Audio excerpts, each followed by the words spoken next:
Two American ex-cons are thrust into the British underworld to steal some bail bonds, then a diamond, and then maybe sleep with an older woman, blow up a man, and become zombies if there's time. We watched Blue Iguana starring Sam Rockwell, today on Nothing Movies.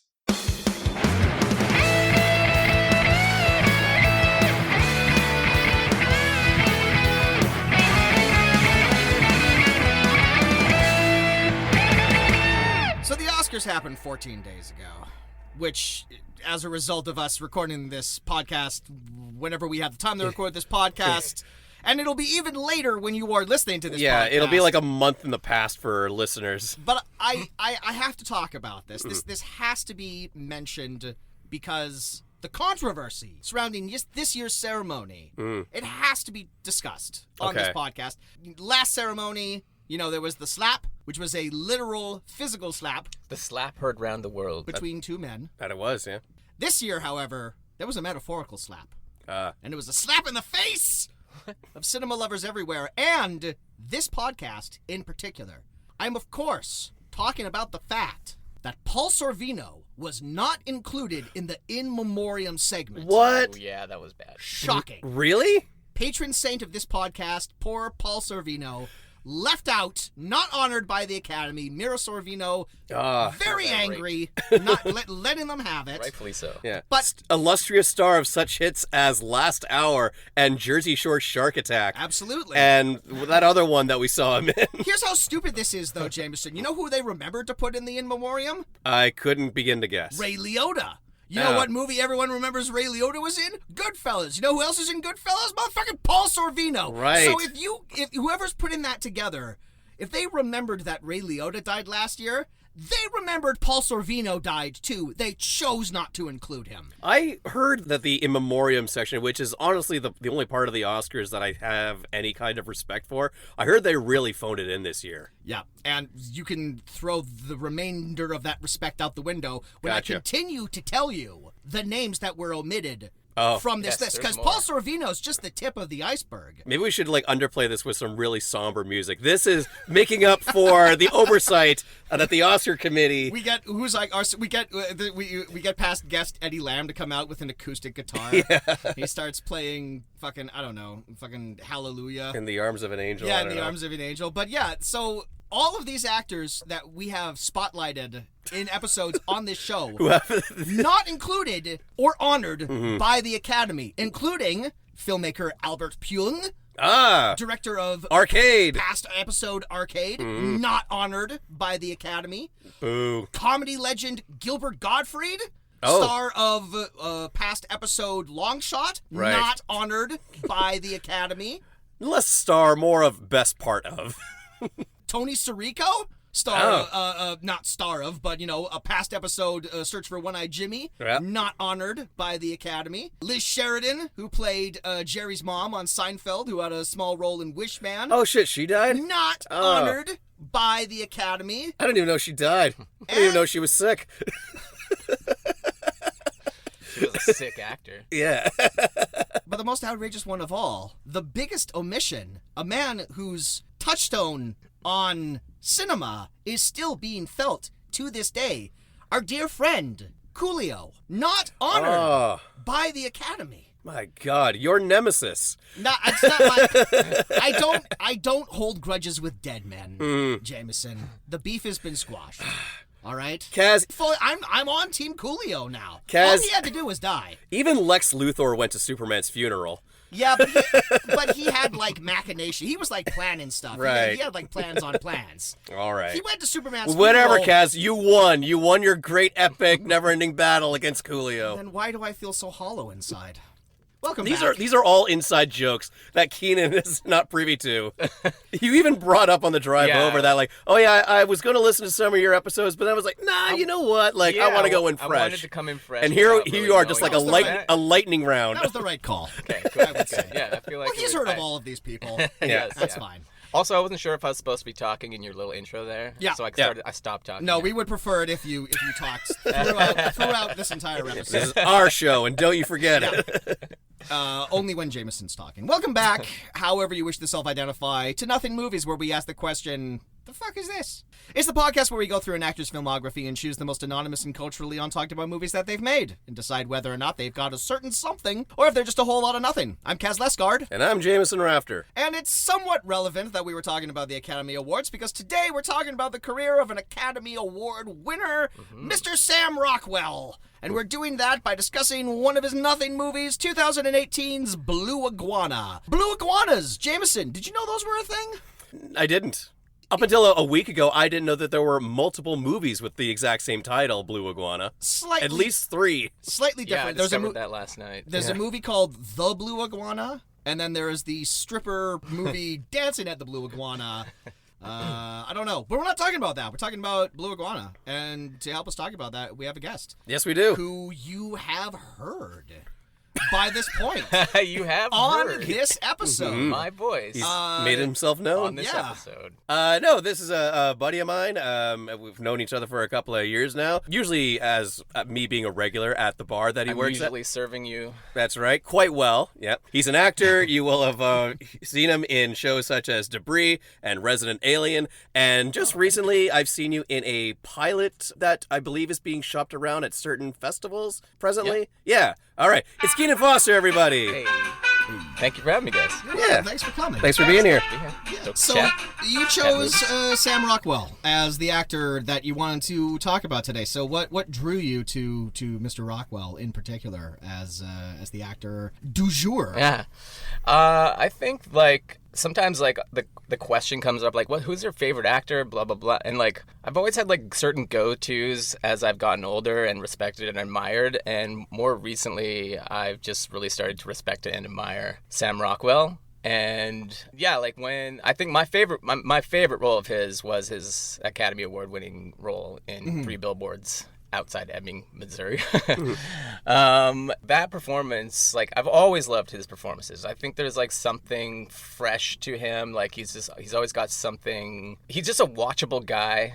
They call him like the actor's actor because like, you know, he's really smart. He's really in tune, and like he always surprises you. Like there's something that he just keeps a freshness to his performances that I imagine like, I mean, I'd never worked with him, but I imagine that like he probably gives so much that the stuff we end up seeing is usually pretty golden. Like anyways, I've just grown to really appreciate him more and more. So that like, instead of always racking my brain recently, I've been like, you know what? Sam Rockwell has been somebody who It's easier to have an answer ready to go rather than meeting people with a, oh God, yeah, that's you know, such a tough it's question. hard when you get older. Like, I mean, I'm in my 40s now, and like when people are like, "What's your favorite film?" I have like such a backlog of things that I've always loved and enjoyed and appreciated, which I still go to Heat. I think Heat is my number one. Oh, that holds the fuck up. But there's so much stuff that, yeah. I was just reading today. We're already off on a tangent, but I was literally just reading in the Tim Hortons before you guys walked in. They are hard at work in the early developments of Heat 2. No. Because There's a book. There's a book. The Yeah. book came out last year. The book is literally called Heat 2. Yeah. But Yeah, they're it gonna is. have to. But they're gonna have to. If they've waited so long, they're gonna have to like recast some of the roles. They're talking about. Yeah. They brought up some casting possibilities. I think they were thinking of Adam Driver for young De Niro. Oh, yeah, they'd have to recast it. Austin Butler might be stepping into the Cool. Val Kilmer role. Oh, that's perfect, I think that actually. makes sense. Okay. Yeah. And there might be like a wraparound. They might bring Pacino back. I Sure. guess for like, you know, like the tops and tails segment where he's just like, I remember this one Yeah. time. I There's didn't some know heat. that they were actually going to make a movie because of how long it's been. I knew that the book existed. So I like last I heard was like, nah, we're not going to do it. And It also, makes sense. Michael Mann's pretty old. Oh my God. And it takes He's him awesome. it takes him forever to make Right. movies. So Yeah, if they're gonna it's pull pretty the cork on garbage. Yeah, that, the time it will never be better than right now. Yeah. The best time to do it was like 20 years ago. The next best time is to do it right now. Yeah. I mean, I would argue the best time to do it is never. But Sure, 'cause yeah. it can only take away from a movie that we all Yeah. love. How's the But, studio going to make money then? well, Sam Rockwell's not in the movie Heat. Yeah. So we should Maybe he veer- should be. veer this Veer guy. back, yeah. Hey, he could be in Heat too. There's still Yeah. time. Yeah. Still Yeah. plenty of time. He looks like a Wayne Grow. That's just a name I remember from Heat. That's like a character name from Heat. I don't even remember what actor plays it. I just remember there's a character named Wayne Grown. Okay. Like, that's a cool name. Yeah. It's a cool name for a criminal.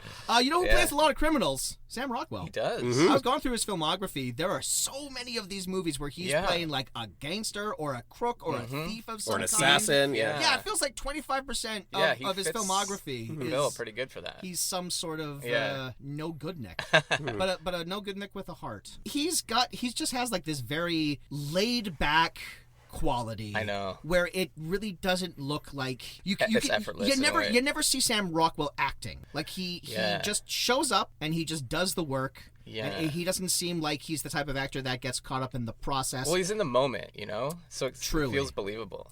The thing I love about Sam Rockwell, I mean, like he's a great guy, a super smart, intelligent actor. He does always look like he just rolled out of bed 5 seconds. That's great. If you need to cast somebody who looks like he's on like day 4 of a 12-day bender, he's a great choice. Well, because his hair has a mind of its own. I think that's. I wish I had his hair. I think that's part of his. You and me both. I don't. I think that's part of his charm, though, because like he does look like an everyday average Joe. So like that. He does and he doesn't. You know, he's got that quality that's like this. He's just. I don't know what I'm saying with this, but like, you know what I mean? Like he's a handsome.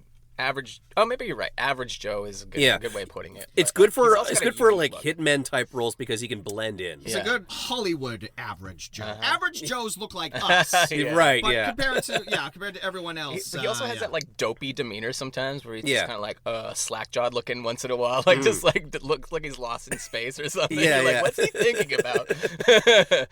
That's just part of that southern charm that he just wears on his sleeve. He's from California. Oh, well, that's in the South, too. That's right, San Francisco. Yeah, but he does sort of have, like, a Southern quality to him. He's got a little bit of a McConaughey thing going on, which is why I was surprised to learn that he's from California. Funny you say that because, like, now having done 2 Martin McDonagh films. Wait, I don't know if this really connects to Matthew McConaughey directly, but I've noticed that like there's a group of those guys that they think they had like that friend group where he's in that square of like Sam Rockwell, obviously, and then Matthew McConaughey, Woody Harrelson, and Colin Farrell. Wouldn't he be perfect in like the next season of like True Detective or something? But I feel like all these guys have a connection to Martin McDonagh and like that core group of actors that maybe they all kind of like came up together because a few of them are pretty close friends. But I think they're in that little clique of like best buds, and they seem to always collaborate on stuff together. So that somehow they always meld into each other's films and projects. Well, you can connect dots when you go through a filmography and to see who's worked with people before. But the other level that I don't do as much research on because there's just not like a ton of research out there, or if there are, I don't know the resources for it. But the other level to that is all of the connections and friends he made on the stage. Because I believe the first, I might be wrong about this, but I believe the first project he worked with McDonagh was the play The Behanded in Spokane. Yeah. And then he got Broadway. 7 Psychopaths after that, and then he got 3 Billboards. So like, he knows McDonagh from the theater world, which he also gets to dip a toe in. Yeah, and like I've now listened to quite a few of his podcast interviews, and he loves that's what he likes to do on the side when he's between films. And he said he treats like he loves doing Broadway and plays and stuff because he feels like it's his gym. So it's like for him to work out and like keep the skills sharp. And, yeah. And I think he just loves to do it, and that's the kind of actor he is. That's the mark of a damn good actor, really cool, I think. Really cool training background, and he's, like one of the methods. He seems like the type of actor who would like learn the methods, understand them, and then throw them out the window, and then just do like your own thing. I think know what to do, and then structure. Well, let's talk about his career, because he has a long career, and I'm not going to go into all of his movies because the main thing to remember from Sam Rockwell is that he very much comes from the world of indie cinema. So a lot of the movies on his filmography will be indie films that are either A, nothing movies, and we might cover them one day on this podcast, or B, they're indie movies that have they're like cult films. Like people have heard of them, but perhaps to like the larger general audience, they've probably never heard of these. So I'm not going to spend like a ton of time talking about all of them. I'll mention some of the bigger ones here. Nice. But his first role is in 1989. Wow. A very unfortunate film role. His first movie is the horror film Clown House. Gotta start somewhere. which is unfortunate for a number of reasons. The big thing about this movie is that you literally cannot watch it anymore. It has been taken out of circulation. Oh. And that is largely because the director of that film was caught soliciting sex from the lead star of that film, who was a 12-year-old boy. Oh, shit. Oh, my God. Yeah. That director, incidentally, later went on to start the Jeepers Creepers franchise and is still currently employed by Hollywood. So well done, Hollywood. Well done. Even though the first movie Horrific in all fronts. the first movie he made, he went to jail for child sex. Jeepers Creepers is right. Jeepers Creepers is right, yes. Well done, Hollywood. But yes, unfortunately, that is Sam Rockwell's unfortunate first movie. But the filmography gets better from there. Yeah. It can only get better from there. only go up. Jesus. It can only go up from there. That is the unfortunate Soliciting starting sex point from a here. minor, like taken out of circulation. I would hope that. Yes. Why would you want to watch Clown House? I mean, it wasn't high on my list of things I wanted to watch anyway. But now can't anyways. Now you can't do Half it. that title I would avoid. Yeah. The next year is 1990, and he washes away the stink of Clown House by starring in, has a small role in, at the time, the most financially successful independent movie ever made, Teenage Mutant Ninja Turtles. Right. Yeah. That was his second film, huh? That was his second movie. Mm-hmm. Yeah. Cool. And yeah, he's one of Shredder's gang. Yeah. I think he has like 2 lines. All like, "Hey, now have some cigarettes and play." Yeah, some. yeah. I don't know why he's an Italian. He's like, chef, you like cigarettes but, or something like Yeah, that? yeah. I think of all Got a like whole machine. yeah, like that's one of those roles where like whenever you go back and rewatch, the first Teenage Mutant Ninja Turtles movie, you can't go an entire screen without someone going, "That's Sam Rockwell." I wouldn't have ever, And I'm sure I haven't seen TMNT in so long, but I'm sure if I saw it now, I'd be like, "Whoa, there's Sam Rockwell." But I do remember seeing clips now since, people bringing that up, and I'm like, "Wow, this whole time." Yeah.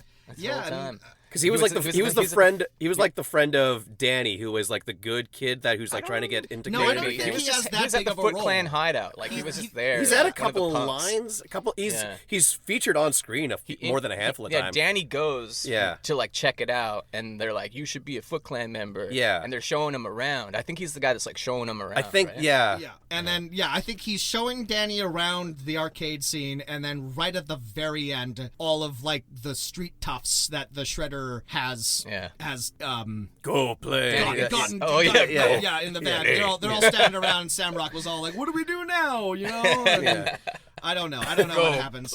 Yeah, go I'll research this. I'm going to rewatch the movie tonight. Going to smoke a blunt and have a grand old time. Never a bad time to rewatch that movie. No, truly not. Jim Henson classic. Hell yeah. And and then from 1991 to 1998, he's primarily in independent movies. 1991, he is in a film that we briefly talked about in the Sam Jackson episode, Strictly Business, which was an early Sam Jackson movie. 1992, he's in the cult black and white indie comedy In the Soup, which is an early Steve Buscemi movie. Okay. Oh. And then in 1994, he stars with both those guys In the search for One-Eyed Jimmy. as the titular One-Eyed Jimmy in The Search for One-Eyed Jimmy. Listen to that previous episode. Yeah, if you check wanna out know that more. episode if you want a full breakdown of it. See, here's the thing. I'm gonna pause you for just one sec. Is that do. like as I shined onto like enjoying his work, is that I now want to go back and explore more of it. So I think I'm kind of in that mid-level where like I think I know most of his work, but there's a lot of stuff I want to go back and explore and see and just watch, his catalog of stuff. The early There's days. going to be some stuff I don't know, but Yeah. Well, maybe you could watch one of these many films that he releases in between 1992 to 1998. See if this whets your appetite. yeah. including Light Sleeper, which I have never seen, but it is a Paul Schrader film starring Willem Dafoe, so you better believe that's going on the watch list. Absolutely. Never heard of that before, but that's going right in my Amazon Prime queue. And then he's in some other indie films, including titles such as Somebody to Love, Glory Days with a Z, Box of Moonlight, Jerry and Tom, that's another gangster movie, and Jerry and Safe Tom. Men, which is a fun little caper heist movie of which we've already said he is in a lot of. Yeah. Is that his first caper movie? His first heist movie? No, I think he's probably in one before that. I don't know. I don't know the plots of all of these, so it's fair to say at least half of these are probably heist films. Okay. 1999 is a big year for him, though. He's in 3 big movies, all studio movies. He is Francis Flute in A Midsummer's Night Dream, which is one of those Shakespeare movies that even people who don't really follow Shakespeare probably have seen in English class. Is that the one with Kevin Kline? That's the one with Kevin Kline. Yeah, I've seen that. Kevin Kline, Callista probably seen Flockhart, Michelle Pfeiffer, Stanley Tucci, and then in the supporting cast are a bunch of people who are just about to hit big. Sam Rockwell, Christian Bale is in that, Sophie Marceau is in that. There's like a bunch of people who later would become big names who are in that cast. He is... William Shakespeare's Almost Famous. Indeed, yes. He is one of the actors who's in the play within a play. He's the one that has to wear a dress. Isn't that funny? Sam Rockwell is in a dress, and he has a high squeaky voice. It was a different time. It was a different time. It was Shakespearean England. It was a different time. Yeah.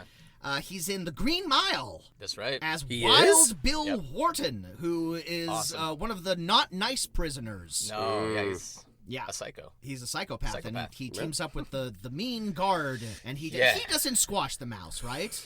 Oh, shit. No, the mean guard squashes the mouse, but he's a Right. problem for Tom Hanks. Yeah, he is. Like, he's caused a problem for the whole cell block. Like, Yeah. he's like, doesn't he like spit on people and stuff like that? Oh, he's wild. Like, super. Oh, spitting on people. Can't Yeah. do that. I'm just cluing in like, fuck, that was Sam Rockwell. Hell yeah. It's been a really long time since I've seen that very He's long he's movie. disturbing in that. And But yeah, so yeah, three big great. movies, He was great in 1999, Midsummer's Night Dream, The Green Mile, and then the third movie arguably is like one of like the biggest breakouts for him, Galaxy Quest, oh yeah. Yeah. in which he's very funny. What a Yeah. great role and what a great ending to that character. Oh, yeah. Yeah. just a perfect example of like a studio comedy that came out and has only gotten better as It's the years have yeah, gone it's on. like a cult classic now, right? Yeah. Yeah. He was like Galaxy Quest is great. in the original sci-fi show, he was like a one-off red shirt extra, and he's whining about not having enough to do and like not getting any fame, and then he gets thrown in at the end credits. So is it like or the beginning of his sci-fi? opening credits? Oh yeah, I guess that Run like that it's he's done? it's him playing assassins and it's him sure doing we'll get to that. sci-fi movies. Yeah. Huh. He's got a few sci-fi movies in here. One in particular that we'll get to. 2000, he's the secret villain in Charlie's Angels. Oh. Oh. I haven't For seen mo- that in a long time. For I most have of, not seen it at all. Sam Rockwell role. most of that movie, you think my favorite actor, Tim Curry, is the villain. Nice. And then it turns out, no, it was Sam Rockwell the entire time. Handsome Sam Rockwell, he can't be the villain. He's in that. Speaking of heist Got movies, away with it too.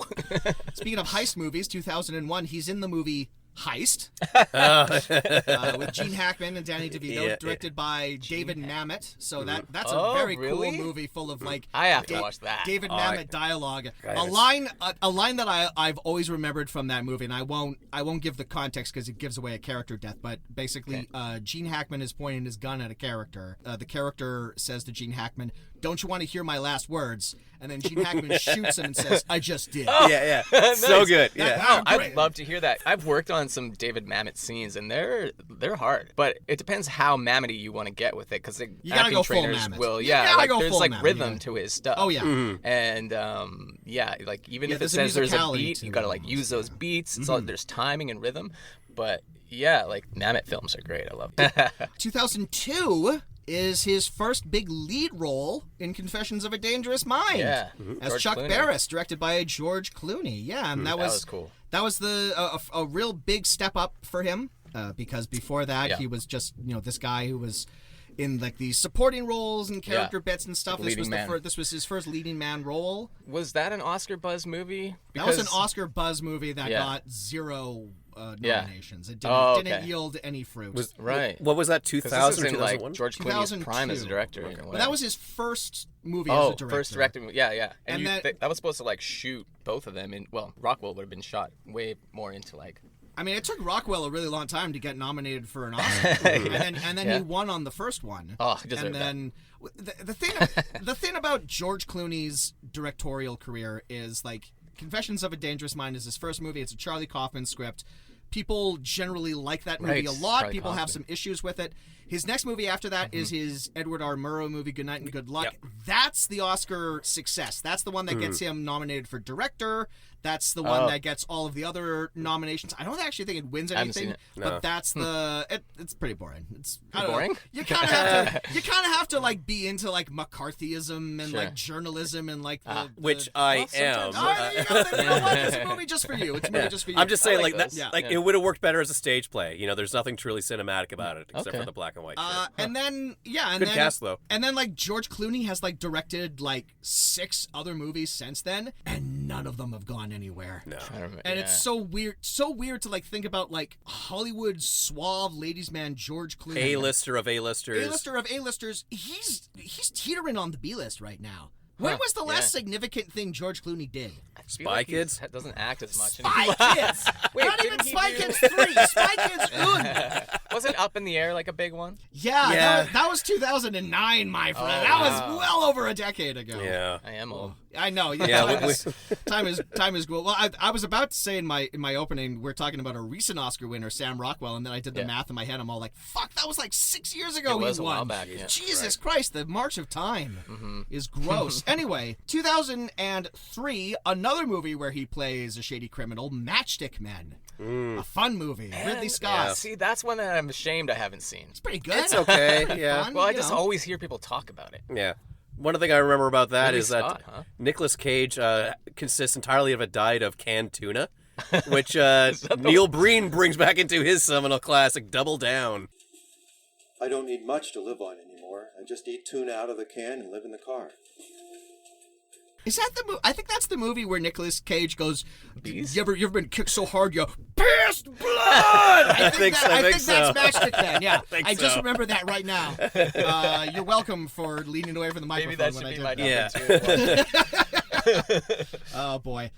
2005, he is Zaphod Beeblebrox in The Hitchhiker's Guide to the Galaxy. Yeah. A character that I did not realize until doing research for this is supposed to have 2 heads. He does. Yeah. Yeah. He's supposed to, yeah. But he doesn't in the movie. He does. Oh. Like one's yeah, he does under in the movie. one's Does? Lifts up, yeah. Yeah, Oh, I he haven't lifts seen his him head up, underneath, and then he's yeah. got another head on his neck. Yeah. Oh, I haven't watched Yeah. that movie in a while. He's cool in that movie. Yeah. He's- But that's a movie that I think was destined to not win anybody over. Because, like, mainstream... Except for the real nerds that like the original stuff, like the book and... Well, There's just so much of it. Yeah, it's I really think- hard to, Yeah. to cram it all into a 2-hour I movie. I love it though. I think I love it it's too. kind of an art piece in a way. Yeah.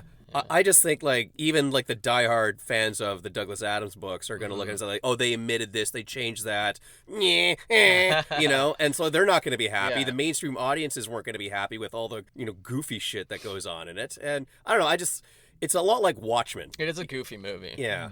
Just like... But it'd be not a goofy movie. Yeah, but not a goofy movie, yeah. But he's good in it. Gorge. Yeah. And everybody's good in that movie. It's just, Yeah. It's about... They made it as good as they possibly could have made that. Most stuff is kind of phoning in that movie, but yeah, I'd say like Short, most. was it Martin Freeman. Martin Freeman, yeah. That was way up. Alan Rickman, yeah. Yeah, Alan Rickman Funny, is I the voice of the completely robot. forgot that he had 2 heads in that movie. Yeah, it I kind of like remember flips him up in once the in a while. movie. He's Yeah, got I yeah. this only weird remember him having dual one head. personality thing happening where it's almost like a Tourette's thing. And he's like, Yeah. okay, I'm gonna get under control here. He was the crazy character who owned every second of his screen time. He was great. He was just such a player. He's Yeah. got the spaceship. He's like, Yeah, yo, want to come in? he's my acting like spaceship? Elvis and everything, yeah. Are you Kind of steals sure the girl for a while. Are you sure you guys aren't thinking of Johnny Knoxville from Men in Black 2? Because I'm Oh, almost very certain. I'm similar. that's almost what- yeah. positive that Yeah, no, we're yeah, thinking of yeah. All right. Hitchhikers. Okay. Yeah. It's almost like one of his head's a helmet for his other head. Yeah. 2007, he is in The Assassination of Jesse James by the coward Robert Ford. He plays the coward Robert Ford's brother, Charlie Ford. Fuck, I've been meaning to watch that. I I got never it. got around to it. I started watching it, but it was a bit of a slog at first. Oh, yeah? And I just never went back to it. But I want to. I've even seen like students from my acting classes do scenes from that. Okay. And I'm like, wow, this is some pretty good. It's good writing. I need to get on this. Another one I need to watch. Yeah. 2008, he is in the film Choke, which is based on a Yeah. Chuck Palahniuk? How do you say Yeah. that guy's name? Chuck Palahniuk. Chuck Palahniuk film where he plays, he's not quite a criminal, but he plays kind of like a Con artist. a con artist Yeah. who gets money from restaurants by pretending to choke Yeah. on things. Yeah, he's mastered the art of Yeah. choking on things and surviving it. The film is directed by Agent Coulson from the Avengers films. Oh, really? Yep. He's also in Frost Nixon as one I of haven't seen that. the people who are trying to get Nixon to say he did bad things Yeah. on tape. I don't know. That's another like a real dull Best Picture winner. Yeah, it wasn't what. That was one of Best Picture, those. right. That was the year right before, because we're veering back to Oscar talk again. That was the year right before they brought back the 10 nominees, because that was the year Oh. where a bunch of people were upset that The Dark Knight and Wall-E didn't get nominated for Best Picture, but Frost Nixon and The Reader did. So the year after that, they added like. All right, here you go, nerds. additional Avatar, nominees. it's nominated for Best Picture. Exactly. Yeah, and that's what people wanted. And everything's great now, and no one ever problem. complained about the No one Oscars has ever any again. problems Batman didn't get nominated this year. Oh man, if the Batman got nominated for Best Picture but the Dark No, Knight no, it didn't, couldn't- I would be very It couldn't upset. get Best Picture for sure. I don't think it got nominated for anything. Though. It got nominated for like a couple Sound? of sound Yeah. and Cinematography? stuff. I don't know. 2009, he is in the 1-2 punch of G-Force, Oh. With Will Arnett. where he is the voice of Darwin the guinea pig. But more importantly, he is in the sci-fi film Moon, which Yep. I think most I people love consider Moon. one of That's his a great- best that's a performances. great Yeah, movie. I would In consider that a one movie of his that's best as well. basically all him. And that's why. Yeah, Yeah. you get to. Yeah. It's him What a and the crazy, disembodied awesome voice of concept. Kevin I love Spacey. a good sci-fi. Yeah. Like, especially those weird, Like hard sci-fi, yeah. Yeah, make you think a bit, like Sunshine or something like Yeah. that, like creepy and like Oh my god! disturbing. I just had the thought the other day. I gotta rewatch Sunshine. I love It's been a long time since I've seen Make that a double feature Danny with Boyle. Moon. Hey, you know what? Not a bad idea. Moon's great. Yeah. Moon is really great, and he's amazing in it, especially seeing his. Well, you can't really spoil it for people that haven't seen it Yeah. because of the reason why. But There's seeing more the than thing one that, of that him, gives like, him that gets him real Yeah. shook, yeah, and him interacting with that he thing meets that makes him himself. shook. It's in the trailer. You They see put that him, in and the he's- trailer. And he's Did living they? on the Oh, moon. okay. They did. I went in that movie blind and I loved it. Me too. Yeah. Yeah. Well, Yeah, don't watch the anyway. trailer. Don't watch the trailer. Don't listen to this podcast. No, listen to your this phone out the podcast. window. Skip this part. We'll put in some time code so you can skip the part where we're spoiling Moon. 2010, he's Justin Hammer in Iron Man 2. Yes. Yeah. A movie that's fine. It's fine. I feel like there are worse Marvel movies now. Yeah. I mean, Now that- obviously, the There are first certainly Iron better Man's Marvel great. movies than Yeah. that. I think it's better than 3. It's been a while. That's a debate we don't necessarily need. Look, No. there are enough podcasts that talk about fucking Marvel. So we don't necessarily need to spend a ton of time on it. I think he's very good at it. I think there was He's having a lot of speculation that fun. he was being considered to play Iron Man as well. Oh, that would have been Yeah. interesting. But Favreau had him in mind to be in the Iron Man franchise. at some Okay. point. He feels like he's buddies with Favreau. Yeah. I don't think he was in a Favreau movie before Iron Man 2, but I would bet that they were just like friends. Yeah, they were having meetings about it before Iron Man 1 came out, and he was like talking with them, and they were like super nervous because they weren't sure how the first one was going to come out, and it was a huge hit. Yeah. Is that the movie that got people noticing, hey, Sam Rockwell dances a lot in his movies? And eats a lot. And eats a lot, yeah. I think that was the one, yeah. No. People were like, come to think of it. I mean, he's no Does he Christopher dance a lot? Walken. No. Come to They think of act it, together. I actually didn't even realize. He does back-to-back Favreau movies, because the next year, he's in Cowboys and Aliens. A movie that everyone has fully forgotten about. Oh, totally. But it was a huge movie. A very expensive film with big movie Yeah, I stars. know. Yeah. Find one. for a big budget movie. Find me one person that can tell you one thing that happens in Cowboys and Aliens. Oh, fuck. Was Harrison Ford's in it? Harrison Ford's in it. Olivia And Wilde's in James it. Bond. Sam Rockwell's in it. Yeah. God, Paul Dano. We know more about Cowboys and Aliens than we thought, guys. There's Cowboys and aliens. And aliens. What more do you want? Cowboys and aliens in this economy? 2012, he's in Seven Psychopaths. His first movie with Martin Fantastic McDonagh, movie. and one would assume not his last. That's a movie I gotta I gotta rewatch it. put some eyes on again. I haven't seen that in a while. It's I'm funny, gonna, man. Fucking funny. Yeah. I'm gonna say, and admittedly I haven't seen it in a while. I'm gonna say maybe the least successful McDonagh. That's film. true. Yeah. But it there's wasn't still some interesting shit in it. I mean, like you put Tom Waits in anything, amazing and I'm ensemble. there. Yeah. Oh yeah. And then when you finally get the three of them, like Colin Farrell, Christopher Walken, and Sam Rockwell And Woody together in Harrelson. scenes, and Woody Harrelson, Yeah. right? And just the back and forth between them and a lot of the scenes were just killed. And you get some classic Walken lines in there too. Yeah. I like how he said that when they all do mushrooms, and he's like, maybe it's just the mushrooms speak, and he's like, no, it wasn't the hallucinogens. Oh man, I just love the thing that's worked my way into my daily lexicon is whenever I don't feel like doing something, I will throw out a too bad. Come on, Yeah. it's crazy. But I have a gun on you. I don't care. That's great. Yeah, very I funny. love doing Walken. Who doesn't? We'll come back. Come back, and we'll do walking someday, and then it'll be nothing wall to Let's wall do a walking. walking Wall to episode. wall Right. walking. 2013, he's in The Way Back, which is this coming-of-age movie that's kind of in the vein of Little Miss Sunshine or Adventureland. It's like a kid. He goes to, like, a water park. Sam Rockwell plays, like, the guy who works at the water park who, like, takes him under his wing. Steve Carell is his stepdad, and he's an asshole. Toni Collette's his mom. Allison Janney's in the movie. Seen that. Yeah, it was like a big Sundance movie, and everyone's like, this is the next Little Miss Sunshine. Look at this cast. Indie drama. And then it came out, and everyone promptly forgot about it. It was directed by the Dean from Community. He's a writer. A little bit of a random trivia there. 2015, talk about another movie that no one fucking remembers, the Poltergeist remake. Oh shit, I didn't even know they remade that. Remember they fucking remade Poltergeist, and their take on it was... Kind of. It's just Poltergeist. They just made the movie again, except it's worse. I watched that so much when I was young. The first Poltergeist movie. It's great. Yeah. It's great. Yeah.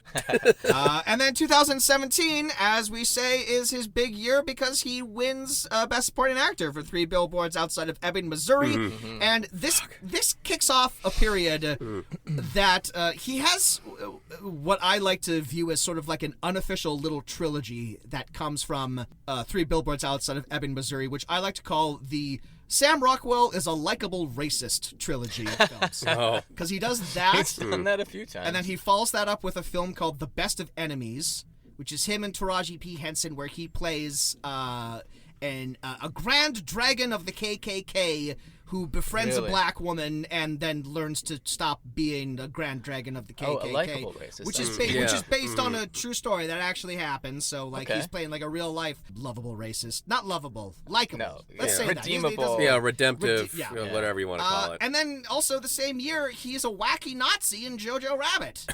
So, 3 lovable racists in a row, and it's just kind of by that third one, you're just kind of like, all right. You know what, Sam? Maybe pump the brakes. Maybe we don't need. That's where he's calling up his agent to be like, can I stop doing these? Like, I know I can do the Southern drawl real well, maybe but we don't need one of these a year. I'd like to win another Oscar sometime. Right. Which he says that he works with dialect coaches that he works with specifically to get those accents, and he does really nail them quite well. But to go back to like 3 Billboards, since I'm a super nerd like fan of that movie, I like just how daft he is, and it's like so sad, but it's also funny. Like that movie has like, it moved me to tears a few times, and the next second I'm laughing because Sam Rockwell's done something. You're like, what? And you know how he's always like obsessed with his mom. He's like, mama, which apparently he did in a rehearsal or whatever. And they're like, what did you just do? Why do you more of that? Over your mom? He's like, I did that. He's like, yeah, let's keep that. That's perfect for your character. But yeah, he was one of the best oneers in a movie. The shot where he goes from this police station next door, tosses the dude and comes back, and it's just when the building's on fire, or no, it was before that. Like when he's mad at the young guy across the street, right? And they follow him. Like it was this one shot where they just like puts him through the window, and then he comes back downstairs, comes back to the police station, and he's just like he loses. He falls apart in that film, you know? The very next year, following on the heels of his Best Supporting Actor nomination, he gets another bizarre Best Supporting Actor nomination for playing George W. Bush in Vice for like 5 minutes. He's barely in that movie. It really, I love Sam Rockwell, but he did not need to get nominated for playing what basically is a Funny or Die sketch. Like really, like that's what he's, and like he's fine as George W. But like he's really not in that movie for long enough to justify. But like I guess they had just given him one, so they're all like, we love Sam. Here's number 2. Keep him in the running. Perennial Oscar contender. I hate that movie. That movie sucks. Who played W in the W? The titular W. Was that Brolin? Oh yeah, Brolin. Yeah, he was great as George. I really wish the name of that movie is the letter W. I really wish they had named it W. Because that's how you differentiate. Yeah, like spell that phonetically. Because that's how you differentiate that president from the other one. Was that movie came out during W. Bush's presidency? It was the first one to do it, and then they've since done that with every subsequent president. Was that Ridley Scott? It was Oliver Stone. Oliver Stone, who loves his presidential biopics and loves his muckraking pot-stirring type films. I'm just saying, a little too soon to be doing a retrospective movie on a presidency. But they've done that with every president since then. There have been like a couple of Obama movies when Obama was still in office, and then they did that Comey Rule miniseries when Trump was still in office. Right. And they did the fucking without the fucking Hunter Biden movie came out last year. Jesus. So not with like the counts, benefit of hindsight or time or anything. Jesus, like. 2019, he's in the Clint Eastwood movie Richard Jewell, where he plays a lawyer who's trying to get Richard Jewell off. I don't think I've heard of that one. It's the guy who stopped the Atlanta City stopped the bombing, but because he was a big fat redneck, everyone assumed he did the bombing. A really weird late period Clint Eastwood movie. Look, every movie Clint Eastwood directs in like the past 5 years has been weird as fuck for a variety of reasons. That dude needs to retire. I love you, Clint, but you gotta stop making movies. I didn't know he did that I didn't know he did a Eastwood film because he was gonna be in Unforgiven. Like way back in the beginning of his career. Wow. Oh, was he gonna be like the kid? Like the guy that like hires Eastwood and Freeman? I mean, he's the right age for that. I could only imagine. Yeah, to date, that's his only Eastwood movie. Said something about him or said something like he just didn't see something in him at the time. Well, maybe if Clint Eastwood opened his eyes a little bit. That's his trademark, though. He's also in the TV miniseries as Bob Fosse, the TV miniseries Fosse Verdon, which covers the career of director and choreographer Bob Fosse. 2020-2021, he does a bunch of voiceover roles. He's, of course, in Trolls World Tour. Of course. The movie that changed the movie industry. How can we forget? For better or ill. He also voices a gorilla in the Disney film The One and Only Ivan, where he plays Ivan the gorilla. I think that got dumped on Disney Plus. Okay. And then last year he's in the pretty good animated film The Bad Guys. Bad Guys I want to watch. Mr. Wolf. I've been wanting to watch that. Decent enough film, really good animation. It's a fun movie to look at. It's the recent trend of animated movies animating on twos, and it just pops. Yes.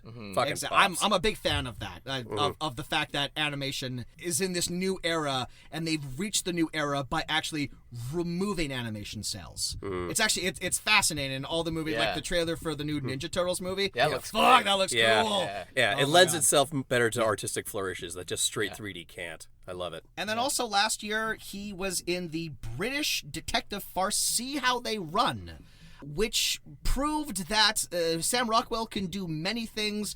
One of the things he kind of can't do is a British accent. Which we're going to get into. Which he attempts to do in Blue Iguana. Which becomes a plot point in Blue Iguana. But he is the main character in this movie. He is the detective trying to solve the murder, and he has to do a British accent the entire movie. It doesn't quite work. No? It's a fun enough movie. Saoirse Ronan is like cute as hell. What did I say? She's great, You actually. said Saoirse.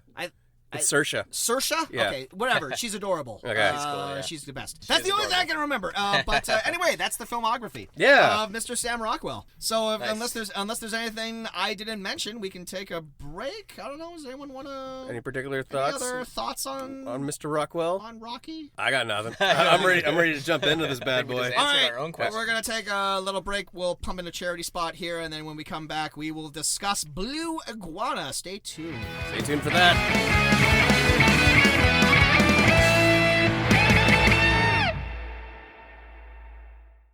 Human trafficking is the business of stealing freedom for profit.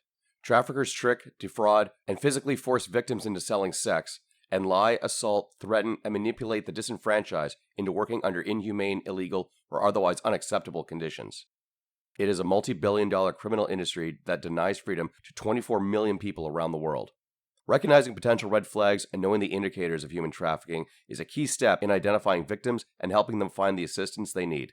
An active coalition supporting both structural overhauls of major systems and on individual traffic-specific bills to support survivors are key in combating these issues. Forefront in this battle against human trafficking is the Polaris Project, which since 2002 has shone a light on the shadowy industry and the conditions that make people vulnerable. Their action plans have reduced sex trafficking by educating and empowering communities, and also direct programs to end labor trafficking of migrant workers by providing them with tools to protect their rights and advocate for themselves. Polaris also fights to optimize the global financial sector to make trafficking riskier and less lucrative for the traffickers, and gives survivors access to financial services and online communities. If you would like to contribute to Polaris' continued fight against human trafficking, you can do so by learning more and donating at their website, polaris.org. That website again is polaris.org.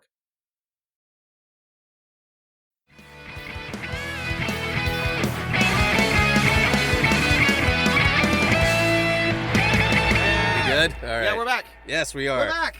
So, Blue Iguana. Yeah. It's written and directed by Hadi Hajig. Apologies if I've mispronounced that name.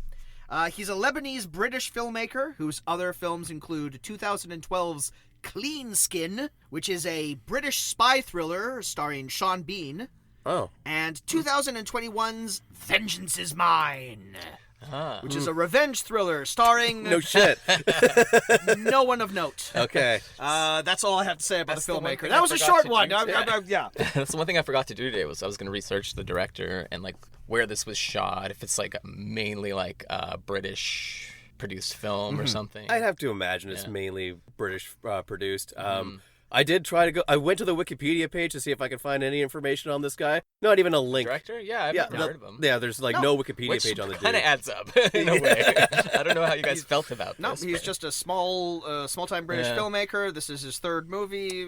None of the movies he's made have really gotten any sort of boost behind it, power behind it. I'd say arguably this is his most well-known movie, and that's largely because of the cast. it has Sam Rockwell in it, coming directly off of his Oscar win. And This that's is the what's wild. Yeah. This is kind of wild. This clearly is a thing that you see happen a lot of times where an actor will win an Oscar and then the year after they win their Oscar, that's when all of like the nothing movies that studios have been sitting on, that's when they release them because now the name has some heat attached to like it. he maybe already shot it before. I have a feeling his they were sitting win. on this one Because for I was a gonna say while. like it would be strange if he got that script after. Not to say that he would have clout or anything, which he should maybe, but like Now he's got, like, bona fide so many opportunities. Like I don't know if something maybe stuck out in the writing for him for this, or if they were just going to pay him well enough, and he was the main budget for this film like, to get somebody big to lead it, which he was great in it.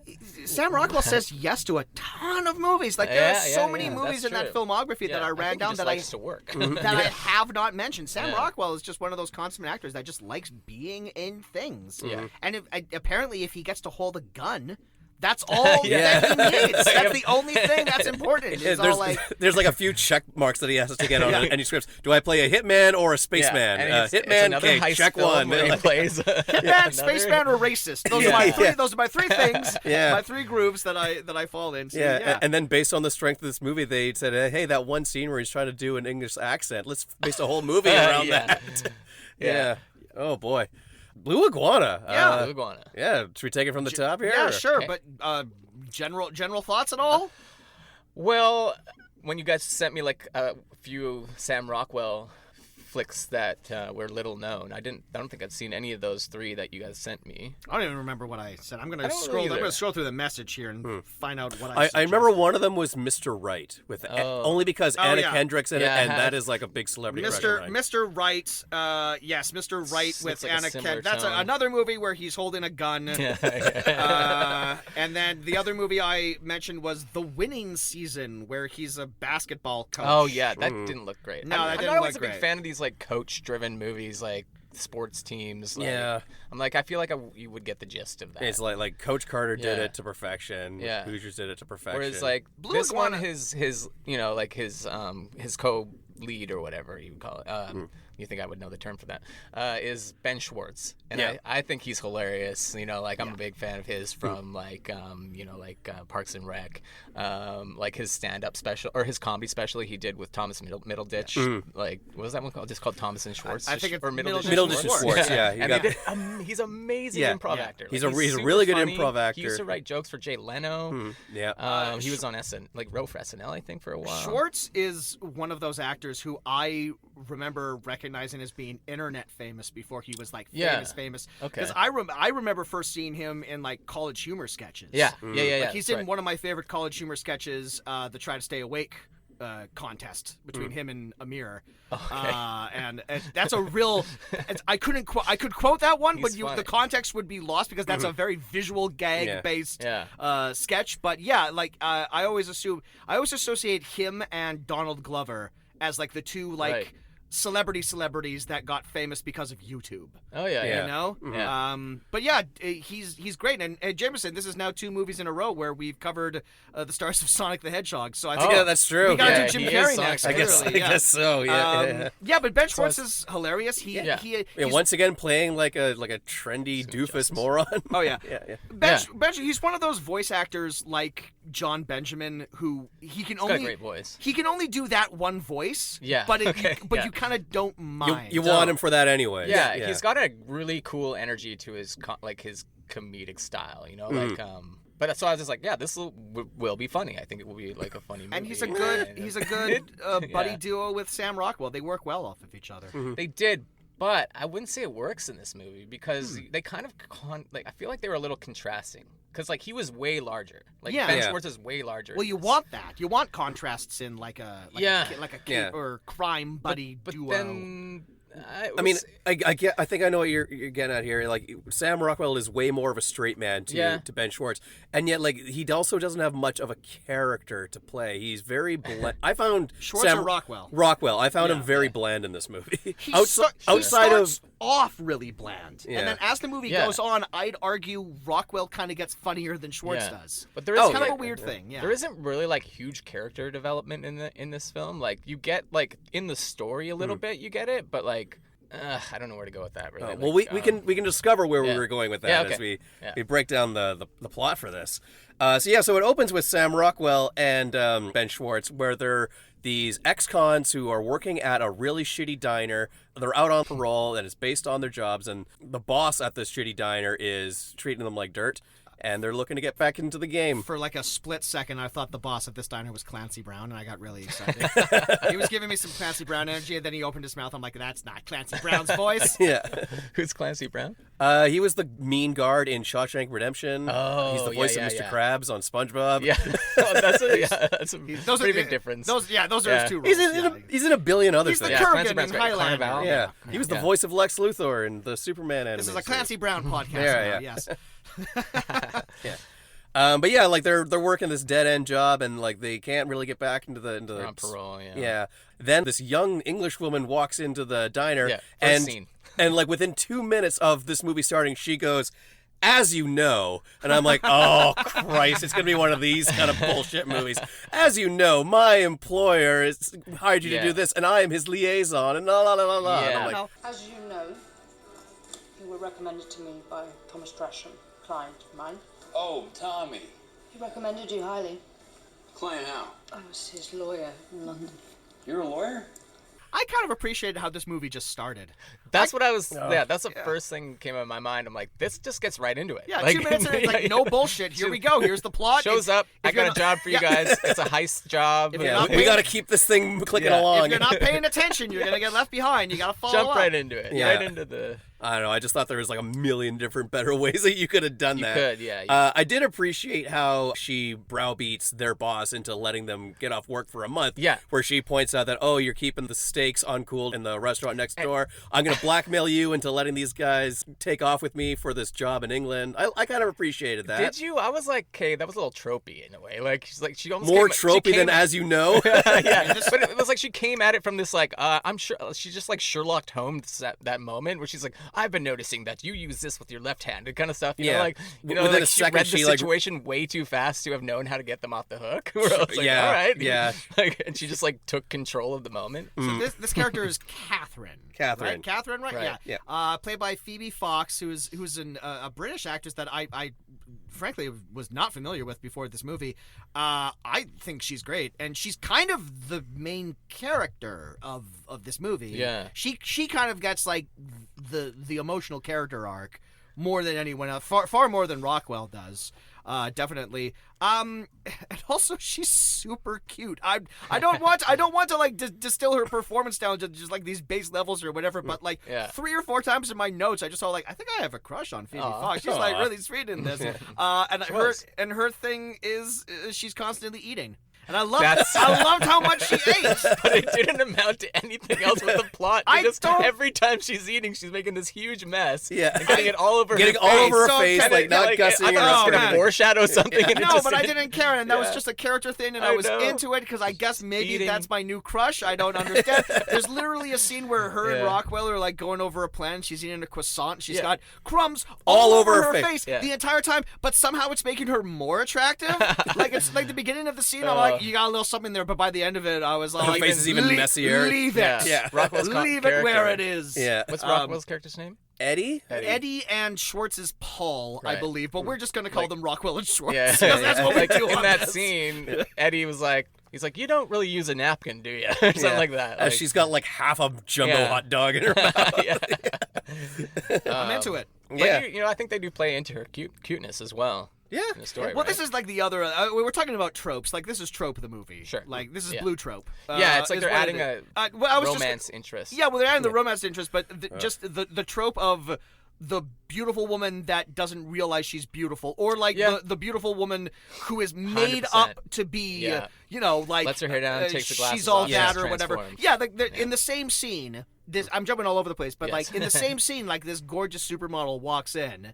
And Catherine, you know, looks at herself in the window. She's got glasses on. Her hair is up. She's wearing like a big T-shirt or whatever. And she's like frumpy. And Sam Rockwell's checking out the model's ass or whatever. And she like leaves in a huff or whatever. And then like later on, they're waiting in a car, and she shows up, and she's all glammed up and everything. She got like makeup on and everything. Yeah, and I'm just like. She's been hot from the beginning. What are you talking about? This is like a gorgeous woman. And you just made her look more beautiful. I don't know. I'll stop objectifying Phoebe Fox now. No. But also, call me. Yeah. I'll make Well, you're not the only one. I'll make you Sam dinner. Rockwell's character really notices how cute she is from the beginning as well. He does, and yet I never bought into the chemistry. I never really Yeah, bought into I why agree. these two liked each other. It seemed to me like they only got together because the script points out that, hey, you're the male lead and Yeah. you're the female lead, and because you're the leads, you have to end up together. Yeah, and they're stuck in this group of people working together, and the two most attractive people in the room, and they probably are just wanting to get their rocks off or something, you know? Like, they're like, wow, you're hot. Okay, you're hot too. But yeah, so Schwartz and Rockwell accompany her to England, where they're involved on this heist, which I thought was originally going to be about you got to steal this treasure known as the Blue Iguana. Which happens eventually, but we get to It's that. the second I wasn't like even robbery. sure what the Building Blue up to Iguana was that. going to refer to right away. I mean, It's interesting you caught on to that so fast. They're tracking a guy with a blue backpack. Of Oh, course, my right, mind's yeah. thinking that of the blue tiny little treasures Yeah. in this backpack. Turns out it's like bearer bonds. The thing that I was worried about was we were going to watch the entire movie and no one was going to say Blue Iguana once. It was going to be one of those fucking titles. Yeah. Luckily, we don't do that. No, there is a diamond called the Blue Iguana in the movie. It That is- shows up in the second half of the Yeah, movie. you find out in MacGuffin, like yeah. Act 2. Yeah. Well, this was funny. This is the second scene they have like they're suddenly in England. It's in a museum where they're supposed to have this handoff, like the most public place they could pick. And their job is to like intercept this handoff so that they can steal it for a different person because there's For something valuable in it. Catherine's, You yeah. don't know what's in this backpack yet, but they've been hired through this British guy that these two ex-convicts have worked with on stuff who's before. Catherine's cousin Tommy. Oh yeah, that's right. So the cousin. Catherine's cousin Tommy, who is on the job with them, he's Yeah. one of the gang or whatever. He's was worked funny. with the two of them before, and he's the one that gave their name to Catherine. Yeah. So that's how they're. Yeah, he's like, these guys are great at their job, or they'll Yeah. they'll Can't help. wait to work with them again. Yeah. So then It's a pleasure then working with you Schwartz- again, Sam Rockwell. Yeah, Rockwell's character, Schwartz's character, kind of like pretend they're like drunk in the middle of this museum to intercept the handoff. And you're like, whoa, guns are out! Like Yeah. their guns are out in a museum, and there's no security. They're just everybody runs away. Yeah. and it's the middle of the museum floor. Yeah. massive. There's a dinosaur bone in the These guys they stole the bearer bonds from. They don't come back, right? No. They're like No. unconnected They- criminals. They're not connected Yeah. to like the other group of criminals Well, like that show up later. The two That's things they're interesting. trying to rob from each other, they're completely different from each other. Yeah. They don't tie into each other. Oh, It's- okay, right. Yeah, like the securing the bearer bonds was we find out to get Catherine out of her debt to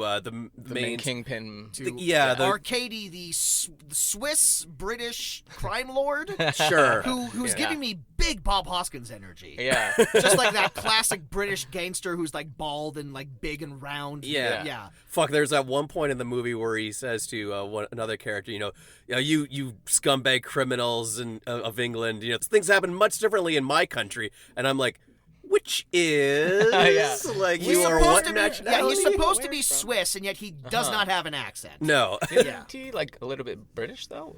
Oh, he's definitely British. Yeah. They definitely cast a British actor in that role. A lot of this. That's the funny thing is like I didn't recognize really anybody except for the two leads. But okay, sticking with this museum scene, like it kind of goes sideways, right? Like suddenly they've got their guns out, and then the guys like kick the bag over briefly, and then the guys that they're trying to stick up, use their hands to like, they basically kick their butts and like disarm them and whatever. And then it all goes sideways. Some guys running up. The funniest part of that scene, though, is the guy that's like, "How do I get away?" He's like, and he gets cornered, and he's like, he sees a rope hanging off of like a pulley. I'm gonna fucking Nathan Drake my way out of here. He's gonna do like an Indiana Jones move off of this, and the rope just comes off the pulley, and he just face plants on the ground and dies. And I was that's like, how they get the bag. Yeah, and I was like, that's fucking funny. But also, I was shocked because the person who was running away from them, pretty much a kid. He looked like a fucking 18-year-old kid.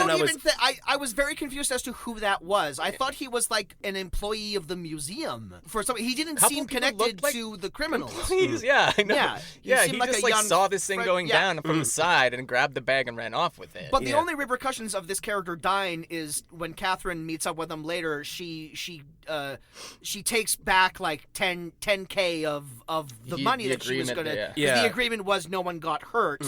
And then some other shenanigans go down, and then we move on to the next part of the plot. But truly, there are no repercussions for this innocent person dying in the whole movie. At least, no, it's completely forgotten. So much shit they get away with. Actually, it does come back because at one point, Catherine asks Rockwell and Schwartz, which is a great law firm name. She said like she needs their help on this other heist job, and she does the same thing that she pulled in the diner, where she's aware of the leverage that she has on the other people in the room, and it's like, hey, you guys are here without passports. You are involved in a crime. Blackmailing. Yeah, exactly. So that was a nice touch. Yeah, there are some things that you're questioning, and then most of the time, in a scene or two later, they would kind of explain.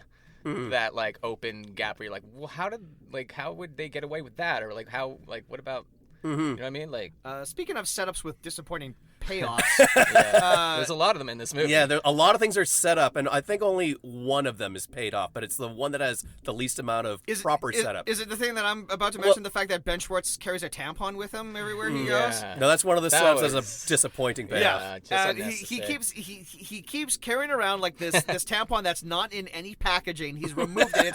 It's just plain cotton that he's just like playing around, getting between his greasy fucking fingers, and he keeps saying every time people ask him why he says like, if you get shot, I'll shove the tampon in you. And I'm like, this is gonna save your life someday. And it's gonna save your life. All right, you're building up to something here, movie. I'll see if this payoff indeed has a payoff. It doesn't. It really does. It does. No, he tries. It's a real world thing. I think they do tell like infantry and I know. people, like I know it's a real if you get shot, thing. like carry on a tampon. It's a lump of cotton. Schwartz's character is a bit deranged, definitely. But I feel like they try to play into that too much. Well, he's like the comedic buddy in the movie, so like you'll cast a comedic actor. This is what I meant too, like about the comedic tone of this is like there's extremes and then there's subtleness, where it's like this is like a very British movie, and a lot of like the British humor is very like underplayed mostly, right? Like it's more subtle. Whereas then you got Ben Schwartz just hamming it up like every second. So it's like, well, I wouldn't say every British character is subtle, no, because we have not yet mentioned one of the main villains of this movie, a character named Deacon. I'm just gonna say one of my favorite parts of the movie. Absolutely, maybe my favorite performance in the movie. He goes fucking big. He's played by an actor named Peter Ferdinando, who I am not familiar with at all, but he's great in this. And his first scene, he has like his little like gang of, like the lads. The lads. Yeah, the lads. Yeah. There was that guy who was doing karaoke in the bar. And this one goes out to Deacon and the lads. Dino Lane, this one goes out to the lads. Hey! And so we see Deacon, and he has like this gruff, like crime boss voice. It's like, oh, this is a guy you don't want to fuck with. Hey, we gotta go over here. He's a ruthless, like scary motherfucker. And He wouldn't hesitate to cut you. And then this woman comes over, and we gradually realize over the course of this dialogue that this is his mother, and no one gives him any respect. He has set himself up as like the cock of the walk. You don't want to fuck with this guy. He's an absolute psychopath. Yeah. But everyone in his life treats him like the biggest fucking knob. Yeah. And it's so Deacon is such a tragic character. He's like he's full of like pathos and like he really is like a Greek tragic hero. Yeah. If he wasn't a horrible psychopathic individual, but it's just it's so funny. Like his mom makes fun of like his Billy Ray Cyrus haircut. I wrote down. She says it smells like ketchup and farts in here. Yeah, because he has so weird. He holds all this power over his underlings, who are deathly fearful of this guy. Yeah. Because like he will not hesitate to kill a motherfucker. But when it comes to anybody that has like an iota of power over him, he's immediately like emasculated. Like Arcady slaps him around. Oh my god, he slaps him for like 10 minutes. Yeah, he slaps him around. Like his mother like calls him shit and like disrespects his father and everything. He dresses like Billy Ray Cyrus and rocks a mallet. Well, he says that's how his dad dressed. So he's trying to honor his father. Like at one point, this guy is like immediately you can empathize with him to a degree, but then at the other times like he's the worst. He's an absolute terrible, ruthless. He's a bad guy. Criminal, and he's a fascinating character. Too often I think there are these villains that are kind of meant to be not taken seriously, or they have so much pent up frustration of just like the hand that life has dealt them, and they're these unhinged, whiny kind of characters, and those are villains that usually get taken as a joke, but they never play up the rage of characters like that. And this time they do that for this character. And at every moment where like it switches and the boss and his mom aren't around and then that rage comes out, I'm like, Jesus fucking Christ, watch the fuck out for this guy. He's like spitting and drooling everywhere half the time. He's so mad. But he reminds me of like your typical like thug guy from like a Guy Ritchie film. I was wondering how long it would take before one of us said this Guy is like Ritchie. this guy. It's like this director's attempt at his own Guy Ritchie film. They straight up steal a joke from Snatch, where like they get into the car and the getaway driver can't start the car. Yeah. I mean, just briefly, we spoke about the scene where Arcady slaps him 8 or 9 times. He has a brilliant insult here that I wrote down. He slaps him like 8 times, then he goes, "You repulsive testicle." And I'm just like, oh my god, this guy's cool. I love pretty this. good insults. I don't know. Amazing insults in this movie. But I guess we should kind of get back to the plot, yes. right? Because we don't do that here. Thank you, Kynan. I'm not trying to direct your own podcast. So she gives the bearer bonds to Arcady. He says that her debt is paid off, but those Americans, like they saw too much. They caused a ruckus. I better go kill him. And she says, don't do that. And by getting that across, he says, okay, well, now you're in my debt yet again. And so she goes out of her way to get myself out of this bit of debt, we're going to go over Arcady's head and pull off this other heist, and I'm going to rope in the 2 Americans for this. Yeah. Had the script not demanded that her and Sam Rockwell's character get together in the end, she would not have given 2 shits about these American crumb bums. But she's hot for that Rockwell bum. As we've seen. This is something checking we it out. skipped too. Like right after the museum heist, they go to meet her at the diner where the other guy's there waiting to see if he wants to steal the bag from the Americans at the same time. So there's a little mix up between the 2 groups that are like. Because Deacon goes over Arcady's head. Yeah. He's pissed off at his mom, so he's like, fuck it. And he's come in to this cafe. He kills the cafe owner in the back. Yeah. While they're out he was front making fun of doing his the mullet. handoff. They were completely oblivious. They think the 2 guys working the counter are regular like staff, but they're the 2 thugs with Deacon. And then she tries to underpay the 2 leads, and they're like, "Whoa, you offer us Rockwell more." and Schwartz. She's like, Rockwell and Schwartz, and they're like, she's like, "Yeah, but you like somebody got hurt, so your payment's less. And he's like, well, how about we just keep the blue bag? And then the guys come up while they're having this conversation, stick a gun in their face, and they instantly like disarm them. Yeah. Or I'm like, why couldn't they do that in the museum? Can I just say, I was distance between them. I mean, like, I've seen a ton of movies where like Sam Rockwell will like get into a brawl or hold his own in a fight. I did not expect him to be full on Jason Bourne. Like, I know. I was like, whoa, this guy Sam can Rockwell fight. action hero. Fight. I didn't like. He's like flipping people over, doing roundhouse kicks, like breaking people's arms. I think there's one tossed off line of dialogue. I think Arcady says where they mention that Sam Rockwell must be ex-military. Sure. So one of the villains has like a tossed off line where he's all like, "Oh, you said something," and then I recognize that as a military thing. So I think that briefly explains why Sam Rockwell is so good at hand-to-hand combat, other than the fact that he's the lead of this movie. I was under the impression that Arcady sent Deacon to steal the bearer bonds, so without Catherine knowing that Arcady stole the bearer bonds, so that Catherine would still be in his debt. Yeah. I thought that was, and then that's why Arcady is mad at Deacon for fucking it up. Yeah. The other thing that I didn't realize until after the fact is Deacon makes a big point of mentioning that in the scuffle with the shop owner, he's lost a button on his jean jacket. Right. Which Catherine then later sees on the floor, and that's what I just realized. That's she has how another Sherlock moment. That's how she figures out Deacon was there because he stole the money. Yeah. The money, even though there's not like a scene where she notices there's a button missing from his jean jacket. Yeah, she does. Like, she does she later. Notices. She looks at his when they first meet each other. She looks down and you see the missing button. It's like she puts it together so fast. when she sees him without the jacket later. It's one of the very few things that this movie sets up and pays off effectively. In a matter of 2 scenes. And never comes back into the light again. That's filmmaking for you. Yeah. So Arcady says, "I won't kill Rockwell and Schwartz, attorneys at law, but you have to continue to be in my debt." Did we mention that speaking of attorneys at law, did we mention that Catherine is Arcady's lawyer? Yeah. Oh no, I don't think we mentioned it. Or like it. legal counsel. Yeah. Or whatnot. Yeah. But and this was all because she was dating someone and he needed money. He like stole money off of her, and she borrowed money from Arcady, and then he absconded with the money. Absconded with the money, and now she's in debt to him. Yeah, it's a big long call. Look, she owes a gangster money. That's really we don't need to go into any more detail than that. But that's basically what happens. But as she is sitting in the lobby of the building where she has her meeting with Arcady, this was a delightful little bit of a little British touch.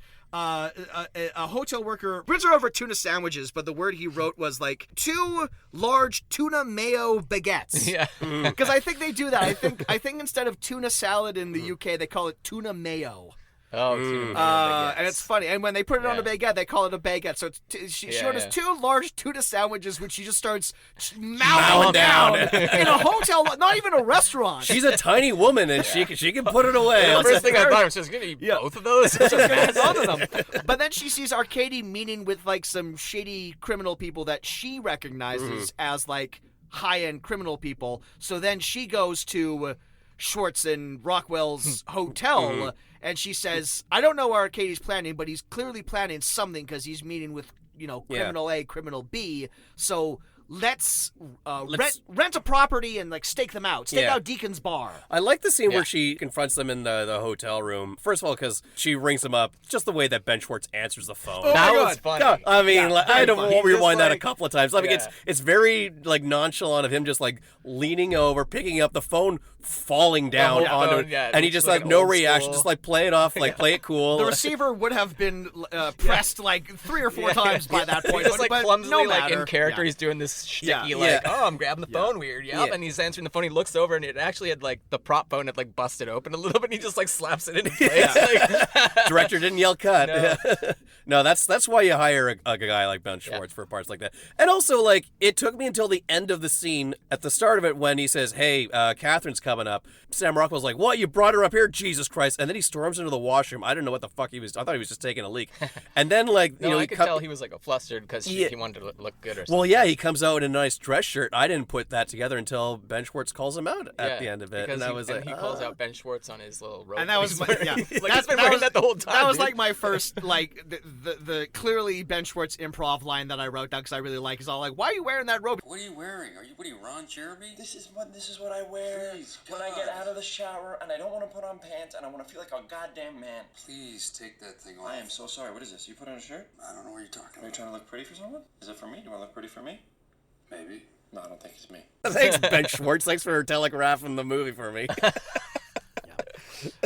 So Deacon goes to kill the two guys who weren't able to steal the bearer bonds. One of them has wrapped his wounded leg in duct tape and salad.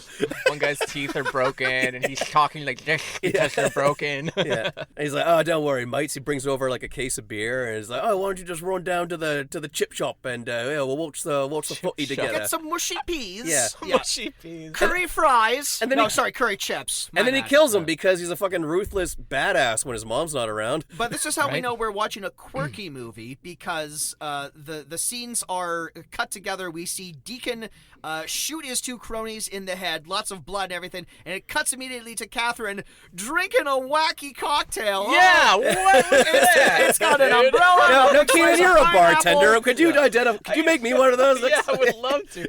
She's got a huge umbrella on it. It's like a triple I feel like they're zombie. adding these little gags, right? It's Yeah. like these visual gags happening in this movie that you're like, okay, let's make it funnier if we can. And like you're in England, you think they just have a pub, right? Yeah. They'd be at a pub, but they're at this random like tiki style. It's not the first time they go to a tiki bar in this movie. yeah, no, Keep that's the going truth. back to a tiki bar. Yeah. That seems like their regular hangout. Yeah. They're always wearing lays. Always got They lays all- on, Yeah. like- It's funny. There's multiple scenes in the tiki bar. Yeah. I noticed that. Yeah. It's not out of the question that London will have a tiki bar. Yeah. I can't imagine that a lot of gangsters frequent a tiki I bar know, like, to it's- do their yeah, shadiness, they're just having a great especially time. No one would ever suspect it. Yeah. especially, and like, the fact the- that every time they go there, they put a lay on. Yeah. Everybody's wearing a lay. Well, you gotta wear a lay. yeah. and If also, that's true, I it's in would. the It's like if you go to the Legion and you have your hat on, you Yeah. have to leave. You Yeah. can't not have a lay. Yeah. And it's like in the middle of the floor too, right? Like they don't have like a back room where all the shady criminal dealings go down, and it's like right in the Yeah. next to the dance floor where the They're all hula girls drinking come just out. Splashy drinks.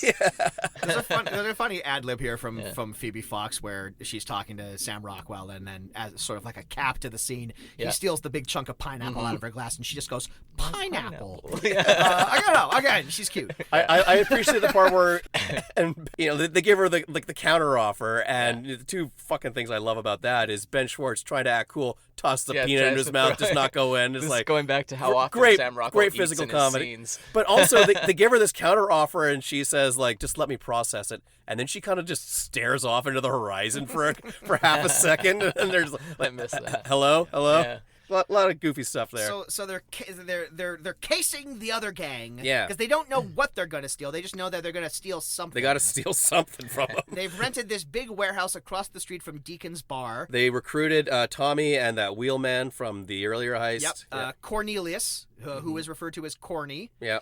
is played by an actor who is in all of this director's other movies. Oh, okay. So they're clearly friends. Tommy, Catherine's cousin. Do either of you remember the Dwayne Johnson Doom movie? Oh, I I've saw seen that, that but I so couldn't. long ago. I couldn't tell you. A thing He plays the Kid. They all have like badass names like Razor and Scorpion or whatever, and like when they pick up their guns, their guns announce what their names are, and he picks up his gun and it says the Kid. He's like, the Kid? I'm the Kid? Oh, come on!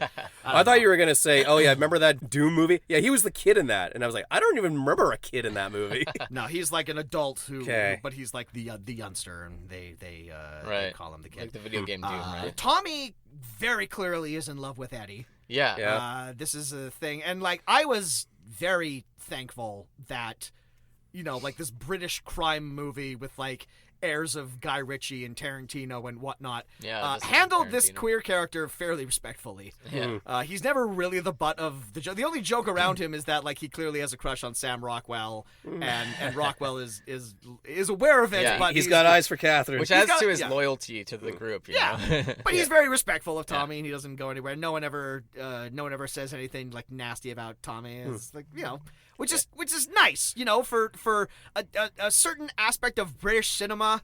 It was nice that this one was as respectful Yeah. as it was. Yeah. Yeah, so what the fuck happens They're next? casing the joint in that Casing the joint. shitty warehouse. They're just like taking shifts, like monitoring the bar from across the street. With like an old school like camcorder camera hooked up to a really dinky TV. That's right.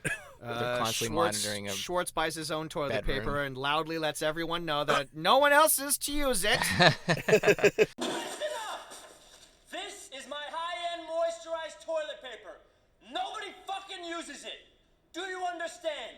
Do you fucking understand? I mean, things aren't all bad for Ben Schwartz in this movie because Oh yeah, let's talk about this. as he's monitoring Deacon's bar, he catches a glimpse of his mom, and I guess he's into older women. Yeah. Because I thought like, okay, look.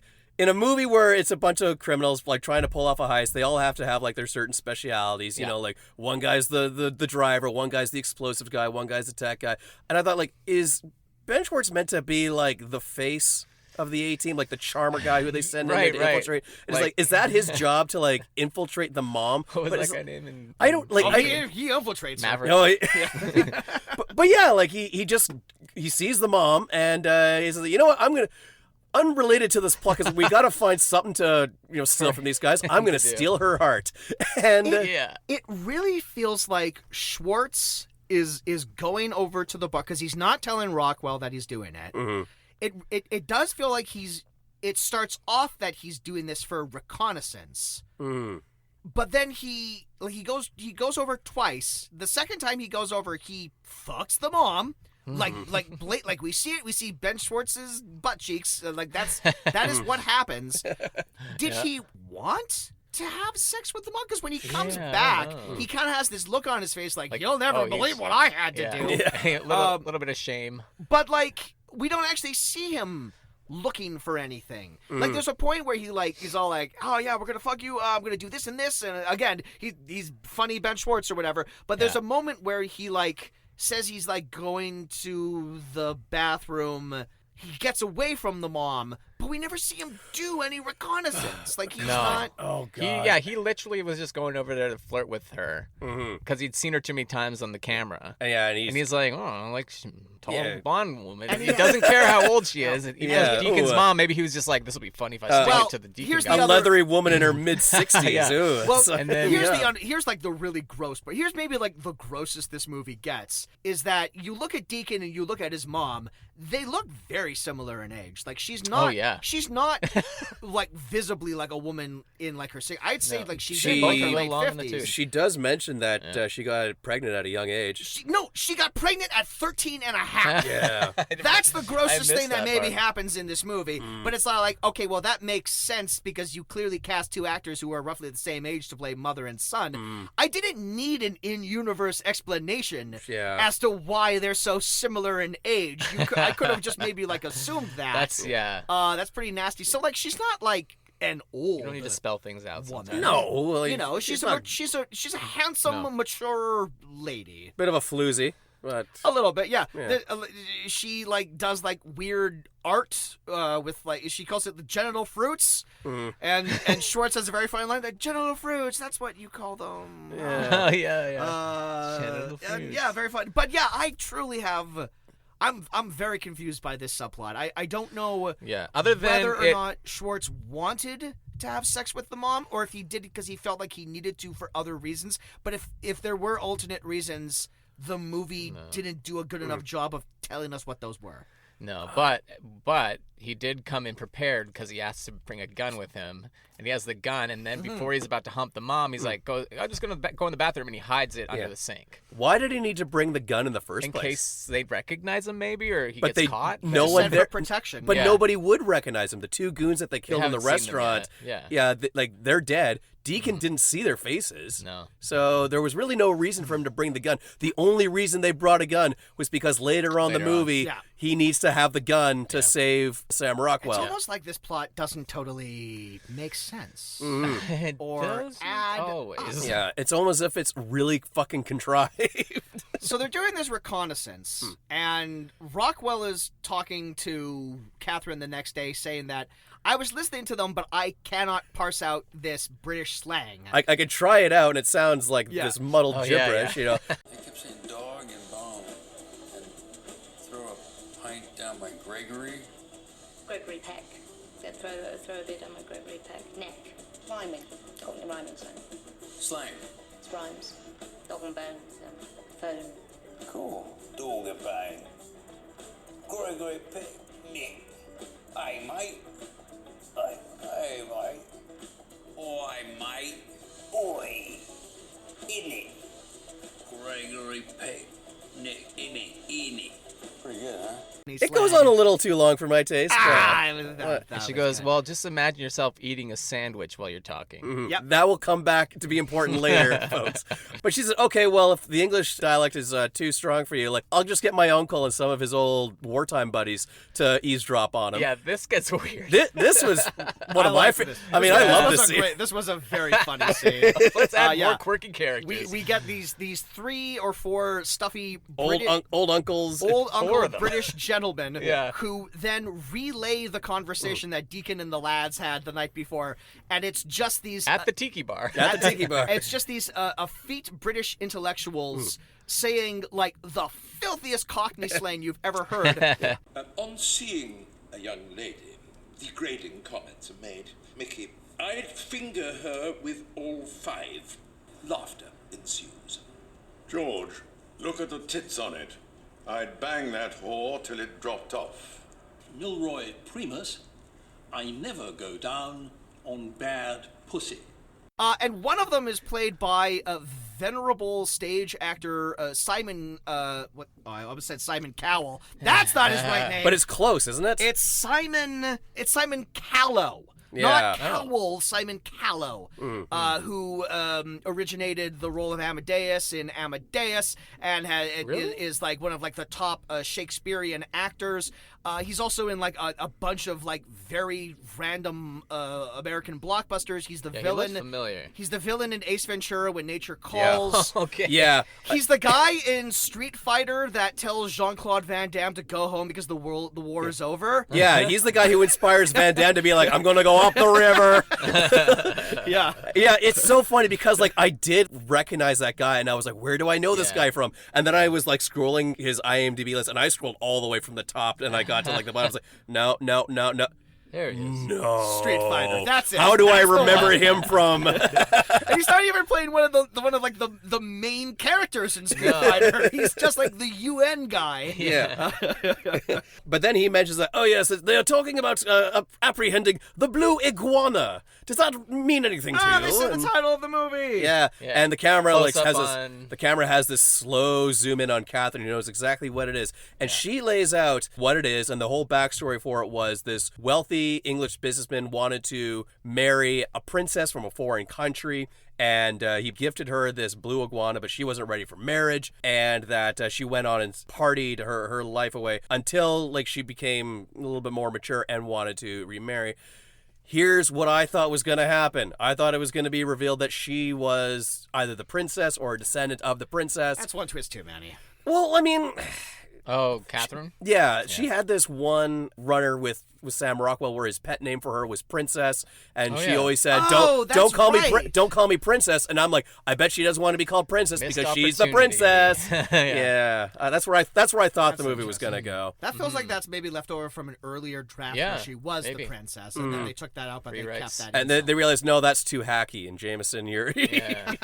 you're not as good as right They as you thought literally you were. wrote down Jameson. You're not good. She wouldn't need the money at all in that case. No. Yeah, exactly. Yeah, she's a princess. Yeah. So they figure out that he's gonna steal the diamond, but they have like a month-long time frame, and Sam Rockwell's like, we can't stay in England for that long, Yeah. so we need to kind of Expedite things. move this shit along. Yeah. So they. So thank you, movie, for that. And the new plan is they're going to intercept another trade-off Yeah. to get the blue diamond away Yeah. for their own sake. But they blow up one of Arcadie's buildings. Yes. Yeah. And that's what kind of lights the fire under his ass to like get the diamond heist going on a little faster Yeah. because The police will be on him at this point. he wrote off like a previous fire to one of his businesses, so now the police are kind of like suspicious that it's happened again. So he's all like, "Fuck, I gotta steal this diamond now." All of this happened off camera. Yes, this all happened before the movie started. Yeah. This is Blue Diamond Origins. No, Blue Iguana. Hey, we haven't even mentioned or alluded to the fact that Sam Rockwell keeps reading this comic. which kind of parallels the story in a way. And he's we haven't mentioned it because it's not important. It's not. It's not important. I mean, I'm sure the filmmakers intended for like the events of the comic book to reflect what's going on in the movie, but no, it really doesn't. I will say it's like a knight in shining armor story he's trying to read, right? Yes. You get this sometimes in movies where like someone's reading a comic and it's obviously something that an artist drew for the movie. Yeah. Yes. And I will say, whoever drew this, it's better than a lot of other fake comics I've seen. Like, it does look like... They do close-ups on the panels, and it looks pretty cool. But it carries no narrative weight. No. It's just kind of like a bookend because it's like a romance comic, and it's going to tie into the end when he kisses the girl. I mean, lines from the comic aren't even lifted and referenced by dialogue. Yeah, there's... Yeah. So if it's meant to be a parallel to too the many movie, layers. A lot of layers. Earlier drafts. Yeah.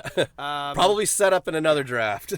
So they're following Arcadia around because they think he's going to do a drop. They follow him to like a jazzercise class or something, and it's like no one's doing anything like malicious or anything. And it's yet another scene where Catherine's all like, I can read between the lines. Look, he passed that bag off to someone else. So like that's what's going on. Which is like a pretty decent handoff location. Like no one's gonna fucking suspect that.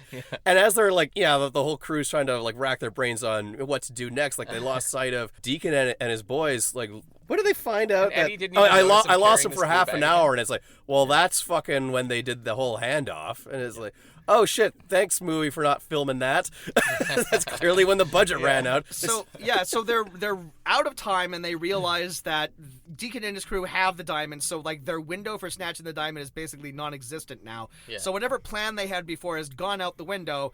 So Rockwell and Tommy and the other guy just go over to the bar with guns blazing. Yeah. And it just becomes a firefight. Guns blazing. Set to a Tom Jones song. Yeah. Which I had never seen. And there's and Schwartz stays behind because he's too nervous and he doesn't want to get killed, which I guess is a character trait that we saw previous. I don't know. Yeah. Well, he never really wanted fear of violence. Yeah. He never wanted like this criminal life because he keeps mentioning that he's a filmmaker. He's a film producer. That's like a runner that keeps going on where he's talking to Cornelius, and apparently Cornelius was the first choice to play Frodo in Lord of the Rings. I don't know. That's the scene. And also that part was when they were setting up the bomb to blow up the building. Yeah. And while they're all down, they're all dressed in these ridiculous like yellow construction suits, and the old uncle's there. Yeah, he's just he's part of square in his fucking he's part of the crew now with a tie on. I thought he's an English gentleman. Another little ham up moment. Yeah. Well, I thought we were going to get a lot more of Simon Cowell. Unfortunately, that's his last scene, and he just has like one throwaway line where it's all like, this cold seat's not great for my hemorrhoids, and then that's a wrap on that's a wrap on Olivier winner Simon Cowell. But they steal the diamond, they kill a bunch of Deacon's men, they wound Deacon. And then everyone gets away except for Eddie. Like Eddie the worst aim for all of them. None of them are hitting their shots, but you get a lot of bottles and like glass like shattering everywhere. Every bullet that's being shot is going through at least 5 empty bottles. Just terrible shots. Which I don't know if like the movie wants to like play with the trope of the genre and where like they're like they finish the fire. I would have loved it if they finished the firefight. I'm out too. Are you out? We're all out too. And then they kind of look around and no one's dead, but everything else is just wrecked to shit. Also, like he straight point blank shoots Deacon like 3 times in the chest, but doesn't kill him. I was so surprised when he got up and was breathing after that. Yeah, I was like, no. So now Catherine has the blue iguana, but Deacon has Eddie. There's a very funny thing where like earlier before the gunfight happened, one of the thugs went to get the car, and then now that the gunfight is over, now he comes back. He's like, "What the fuck were you, France?" So I was getting the car. He's like, "What are you doing?" He's like, "Well, I had to warm the car up. It's summer." Well, like the the air conditioning because it gets quite hot in the car. It's all like, "Shut the fuck up!" And then the other goon's all, "It does get pretty hot in the car, Deacon." some good banter, some very relatable banter because it does get hot in those cars. Yeah. So like now with Eddie as the hostage, Catherine says, "Okay, well here's what we're gonna do, Ben Schwartz, because you conveniently left the gun in the washroom, you have to go over there, fake having to go to the washroom so you can go get it. I will distract Deacon and take him to a restaurant, and we'll exchange the diamond for you." Yeah. Also stupid. And Rockwell shot in the leg. Yes, he is. Yeah. Tommy also gets shot, but that kind of comes to nothing. That's the only reason Tommy doesn't go over. It's Schwartz is the only one who can go over because Tommy is injured, and as Catherine says, well, you sat the last one out, so you basically have to go now. It totally makes sense. And also, he knows where he hid the fucking gun. Yeah. Really good forethought on your part there, Ben Schwartz. So Schwartz goes over. There's 2 other goons who are watching them, and then Catherine goes to like the coffee shop that's next to a police station. So Deacon can't do anything crazy or whatever. But surprise, she's called Arcady ahead of time, and she's bamboozled Deacon, and she's made it look like Deacon was the one who was stealing the diamond the entire time, and Arcady believes her. Yeah, they never pat him down checking for the diamond. Yeah, she's literally wearing the diamond around her neck, and so like this all seems good. She's got the diamond, I swear, she's got it. Yeah. That accent, better than Sam Rockwell's. Oh, thank you. Jolly good. Pip, pip, cheerio. And then through some machinations, some wacky shenanigans, Rockwell and Schwartz manage to subdue the other 2 goons, and they get away, and Rockwell shoots one of them in the head, and Ben Schwartz gets raspberry jam all over his face. The first gratuitous blood scene. Yeah. And it's just like douses his face. Yeah. And he has a little freak out about it, and he's like dripping with brains. Some movies use practical blood effects. Other movies use terrible looking CGI blood. This movie uses both. Practical. This movie has a bad combination of like practical blood effects and then just like the grandma's worst, raspberry jam. The worst CGI shit that I've ever seen. And now we've come full circle with the tampon. Yeah. Because he tries to jam it in. Yeah, Chekhov's tampon comes into play where he tries jamming it, and like, Sam Rockwell's immediately like, get that shit out of me. That was the payoff to it. He was shoving it in a wound that had basically stopped bleeding by that point. Trying to help while guns are going on. I'm really glad we brought that back 4 times. Yeah. They brought it up multiple times, so don't you forget about this goddamn tampon. Yeah. It'll pay off, I swear. So then Arcady takes Deacon back to the pub. After the Schwartz and Rockwell have left. Yep. All of his goons are dead on the floor, and Arcady immediately assumes that Deacon must have killed his own men. Because he's just making wild assumptions about Deacon now. At some point in time, Deacon gets a finger cut off. I don't remember how that happens. Yeah. Arcady finds a machete in the pub, and he walks over. Yeah, he's like chops his finger off. Deacon's hands on the table. But then somehow Deacon gets the drop on everyone, kills Arcady's 2 men, shoots Arcady in the head, and says, this is what I was alluding to earlier in the Tim Hortons, Jameson, my favorite line in the entire movie. Look at you, you're dead! You're fucking dead! And he starts drooling all over him. Amazing. Yeah, he just explodes. I died when he did that. That was so funny. Yeah. What a great thing to say after you've shot someone in the head. He's just lost his mind at that and he's point. just he's on the goddamn warpath, so he's gonna go after Catherine. And you know why? Because he just happened to find a note. He finds the note. He knows exactly where to go. Where they're supposed to be taking the Iguana. It's not on his phone, saved anywhere. Yeah, it's a note. Yeah, with an address. Nothing he would have been clued into earlier. He just finds it. Thanks, man. screenplay. So they go to the hotel where the aforementioned princess is. The real princess. The actual princess, who they give the diamond back to, and then she asks Catherine if she has any coke. And then when she says no, it's just, do you have any weed? She says no, and then she looks disappointed, and then she leaves. Yeah. And they're all incognito, wearing hats and sunglasses. A very weird thing to do. Yeah, there's a recurring gag where their disguises are just baseball caps and glasses. Yeah. It's all like, perfect. Ben Schwartz's Tilly hat is just sitting on his hair. Yeah. There's a plot point that feels completely unnecessary, but then we later learned out it is actually there for a reason. The hotel is also seemingly shooting a zombie movie. We will shortly bring up why that's relevant. It seems like a very throwaway type thing. So we have this scene where there's a boom mic sitting in the frame, and you're like, Was this supposed to be a joke? And they're looking over at this boom mic. Like, why is that there? And it's like a guy just has it on his shoulder between like shots, and there's a film crew next to them. Very winky joke, yes. Ben Schwartz loses his mind when he recognizes the actor Kyle Nathan. Nathan, is that a real guy? No, okay. I think this was meant to be like a Tom Cruise stand-in because they have him standing on like boxes. Yeah, like it's a joke about like how box, about how like Hollywood actors are short. I yeah. don't know. Yeah. But now Ben Schwartz understands that there is, and we the audience understand that a zombie movie is being filmed on location in here, and it will pay off. And then Deacon's tragic, pathos-filled rampage comes to an end when he picks his mom up. They get lost in a car park, and then as she's berating him, he just snaps her neck. Yep. I thought for sure that he, after killing Arcady, the very next person he was going to kill would be his mom. But then she like stops him in the car, and he's like, "Get in the car, Mom. We're going to Barbados like you always wanted to." What a weird Oedipal relationship they have. At this point, I started questioning. I'm like, okay, their way of tying up loose ends is just killing off every person who is a loose end. This is the point of the movie. But there's no police investigation going on throughout the movie. In fact, there's like no police except for like once or twice in this movie. I would have loved it if they're getting away with everything. Yeah. I mean, like, I love that whole parking lot scene where he's just, like, seething with rage and adrenaline already after, the events that just happened. And, like, he's getting into the wrong rampway into the parkade, and his mom's berating him. We'll talk about this. So this is a movie filled with, like, criminals who are, like, doing, like, criminal activities. The biggest criminals in this movie are these fucking hotel parking lot people, because they fucking come down and it's all like this is like this hotel, this is like the regional hotel, right? No, this is like the Parkway Hotel. The regional's across the street. That's a common mistake. People make it all the time. Okay, well, I can't do a U-turn here. Can you let me in? Yes, but you have to pay £10.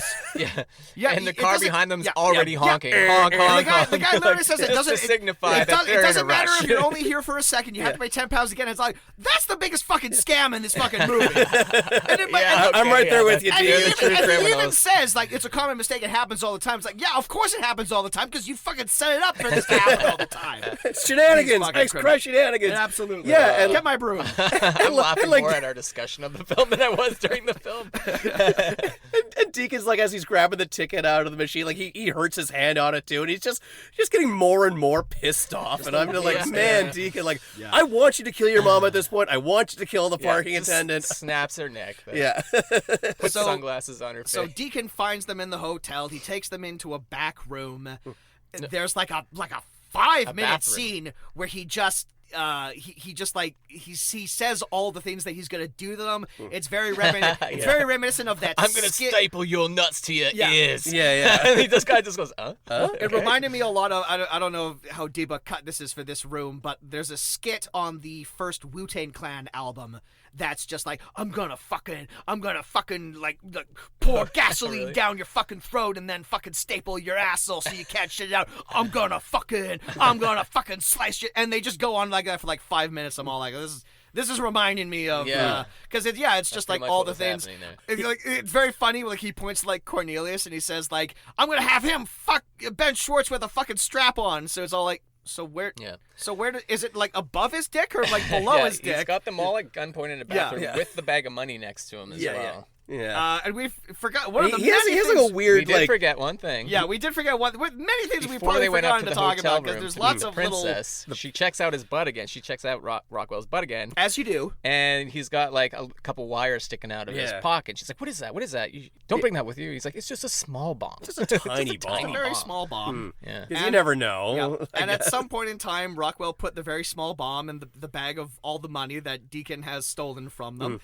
And I know this movie probably reminds us of a bunch of different movies, but a movie that this movie kind of reminded me of throughout the film watching Jameson was the 51st State. The 51st State / Formula 51. Yeah, this is the second Guy Ritchie gangster comedy knockoff that we've seen where the villain blows up at the end in a very gruesome, bloody explosion. Yeah. And just viscera and gore splattered everywhere. That was ridiculous. That was way too much blood for one body. For one person, It's a crime caper hyper centralized on the fact that one of the main characters is an American in England and doesn't understand all their wacky cultures, and then at the just end, like the 51st State. Yeah, and then at the end the villain fucking explodes. Holy it's fuck. weirdly similar, weirdly parallel, but Deacon explodes. Everyone is covered in raspberry jam now.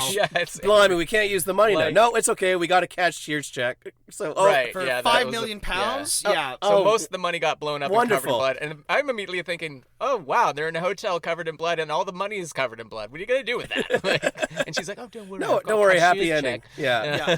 That was not set up, but hey, we got a payoff for it anyway. But then, of course, Tommy does bring up the fact that they are now covered in blood and viscera. How are they going to get out? And they're in a bathroom that doesn't have running water at the moment because it's being repaired. Wait a second. What was that plot point that happened just a few minutes ago? That we introduced, within like the last 2 minutes. For no reason. Was it to set up this exact thing? And yes, indeed, they are escorted out of the hotel because they are under the pretext that they are extras in the zombie movie. And aren't we funny? Haven't we written a very clever film script that everyone knows? I mean, that's the thing with setup and payoff. When you set something up, typically you want like a good 20, maybe 30 minutes for that to ferment or to build, or for people to maybe forget about. Like 5 minutes ago. That last minute, like, how do we get him out of the washer? Oh, fuck.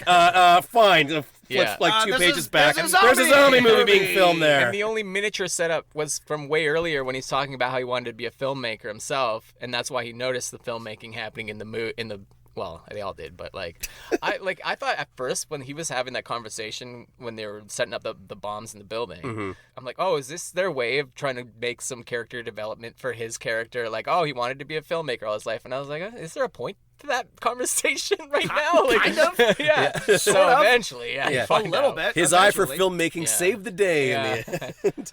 And also, like, to talk their way through, they come across a guard and they're just covered in blood.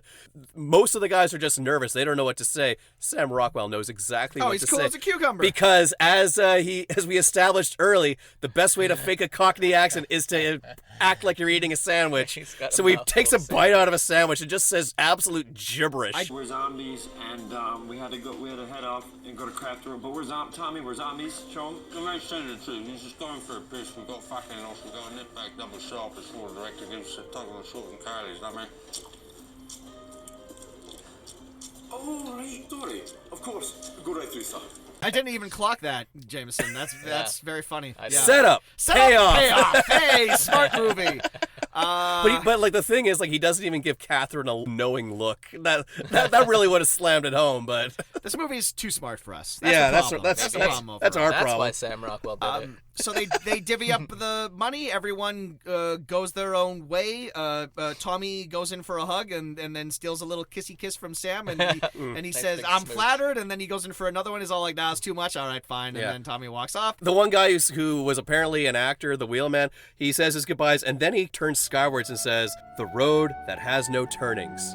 Yeah. And even like everyone else kind of looks around like, is that something? Is that from anything? Like, what was that? And I'm like, is that a line from Lord of the Rings? I don't remember. I don't know. What was it? I don't know. I was actually hoping that maybe you would have an answer for this cast. Like, I wanted to know if that actor actually did audition for Frodo, and I would love it if this is like an actor friend of the director who never made it as an actor, so now he just gives him roles in all his subsequent movies. I don't know. Like an actor playing himself as like a criminal version of himself. That would be funny. I don't think that's the case. Let me see if this guy's in anything else. But I don't know. But how does the movie end? It ends with Sam Rockwell and Catherine smooching, and then it zooms in on the comic book panel and have their moment. Kind of the most interesting shot of the movie. The last page of the comic book. There you go. Yeah.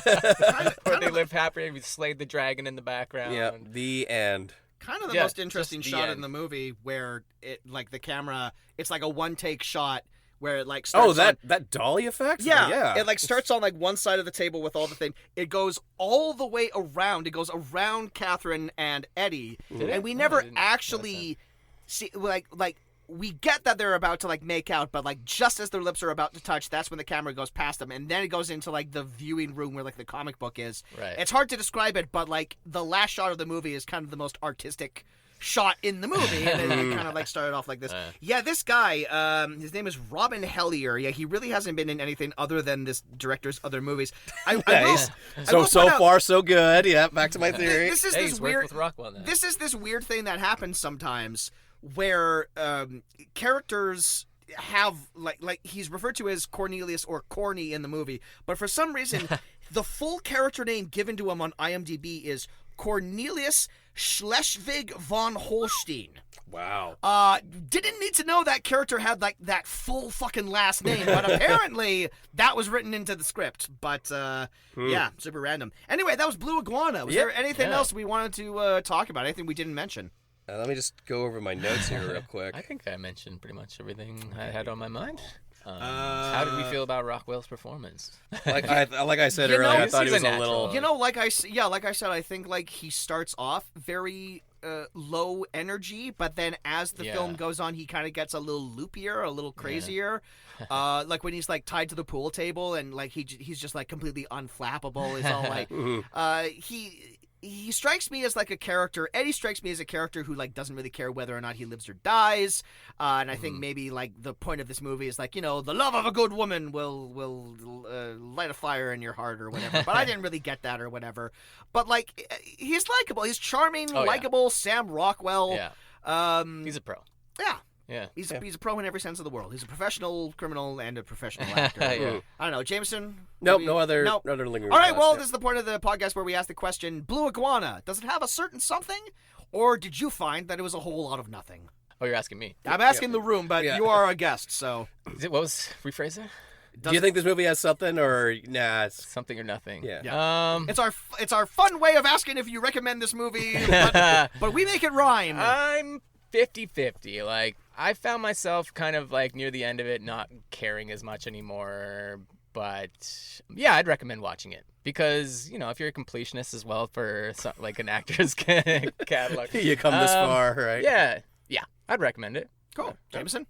Judging it from screenplay directions, like, oh man, there are so many problems with this movie. That said, we've watched worse movies. We've certainly watched better movies than this. This is, like, when you said 50-50, I'm like, fuck, I'm 1 foot into, like, this really frustrated me. With the way that 5 out of 10. The way that like certain characters had zero motivation, how certain plot elements never gelled the way that they ought to have, and yet other ones did.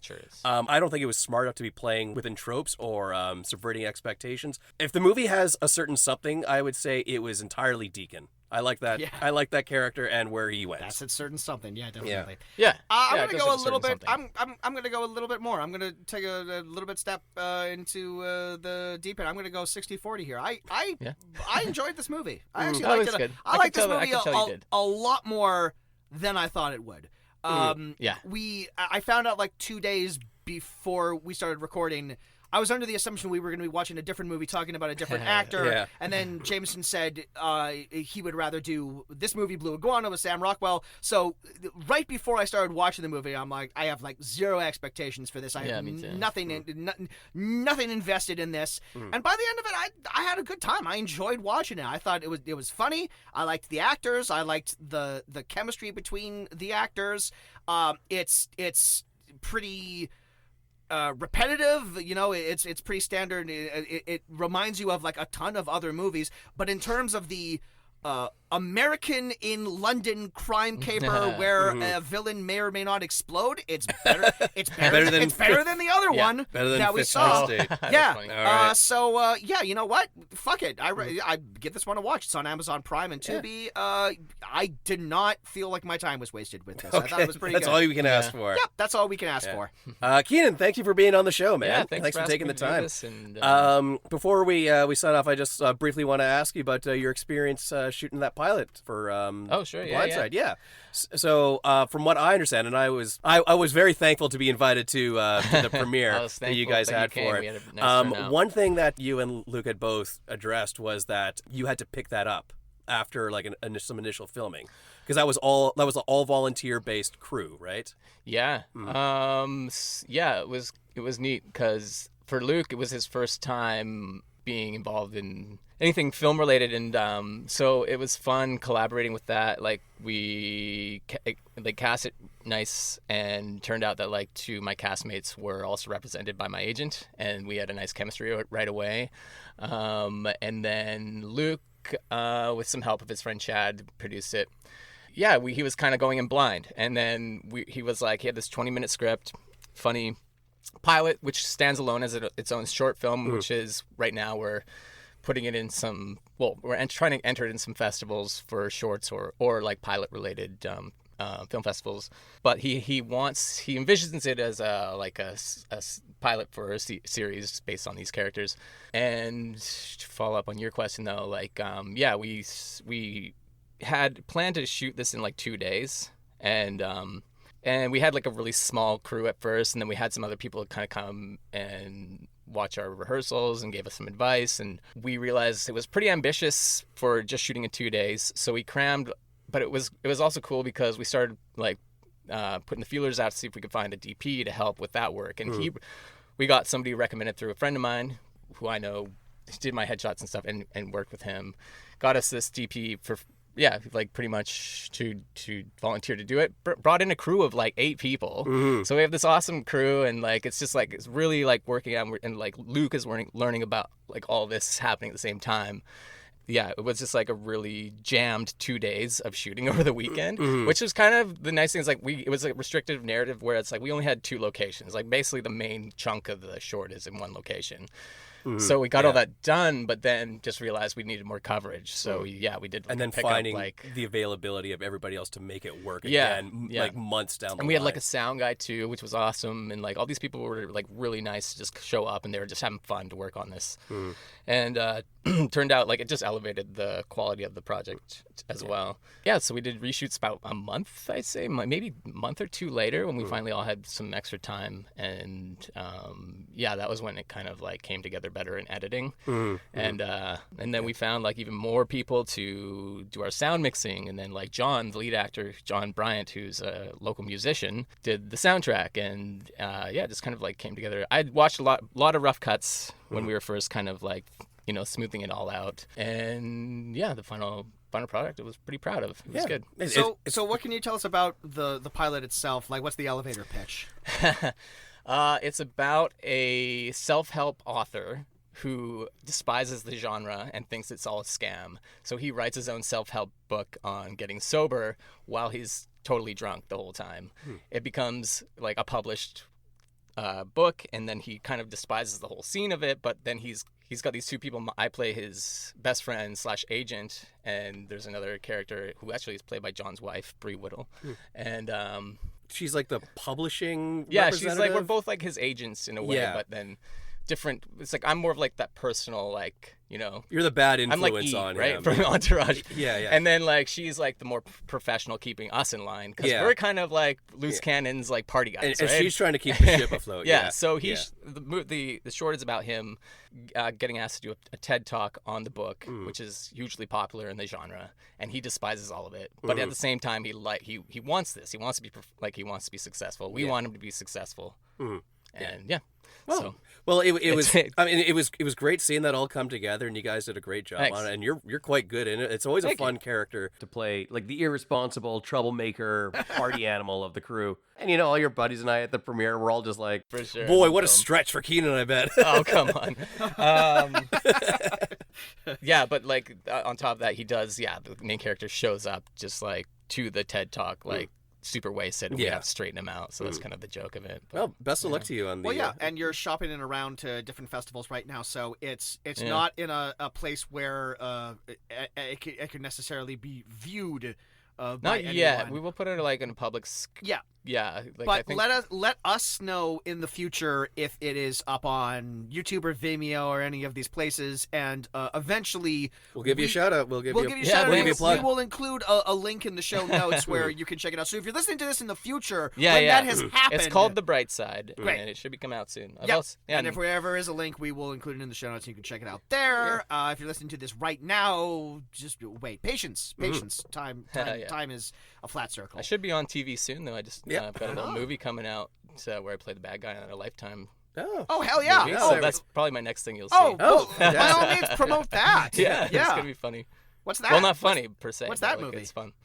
It's called A Deadly Surrogacy. You can see the trailer on real1entertainment.com, like REEL. I love that, and I'm absolutely going to include that in the There's a show little notes. glimpse of me in there. Oh, right on. Very cool. It's a small role, but it was really cool. I love Lifetime I had a good time. dramas.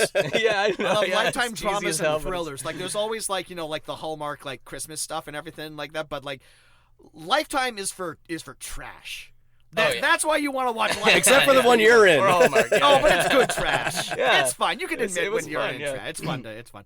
But anyway, that was this episode. So if you enjoyed this episode, please listen to our back catalog of episodes under the title "The Fuck Is This." You can find them on Spotify and YouTube. If you're listening to us on Spotify and you want a more visual element to the show, you can check us out on YouTube, where Jameson adds all of the still images and scenes from the movie and audio clips and good things like that. You can check us out on all of our social media. We are on Instagram, Twitter, Facebook, all of that good stuff. We'd like to thank Joel Flynn and Luke Schuss at Podstream Studios for letting us use their equipment. We'd like to thank Eddie Lamb for his fantastic theme music. Next episode, another nothing movie. That's what we do. Yeah. That's our whole deal. Are we done with the guest selection? I think we have one more guest selection episode, and then we will be into WrestleMania. Right, yeah. Our favorite time of the year. Yeah. Cool. Spotlighting movies with wrestlers. But until then, I'm Kaz. I'm Jameson, and I'll leave you with the immortal words of Sam Rockwell. Let's trip the light fantastic, baby. Just you and me. That's Hitchhiker's Guide to the Galaxy. Yeah. All right, there we go. Not Clown House. No, God, no, certainly not. Here's my quote. I couldn't even find a quote from Clown House. Here's my quote from Clown House. Get that director away from that child. And that's how we're ending the episode. Goodbye. Jesus.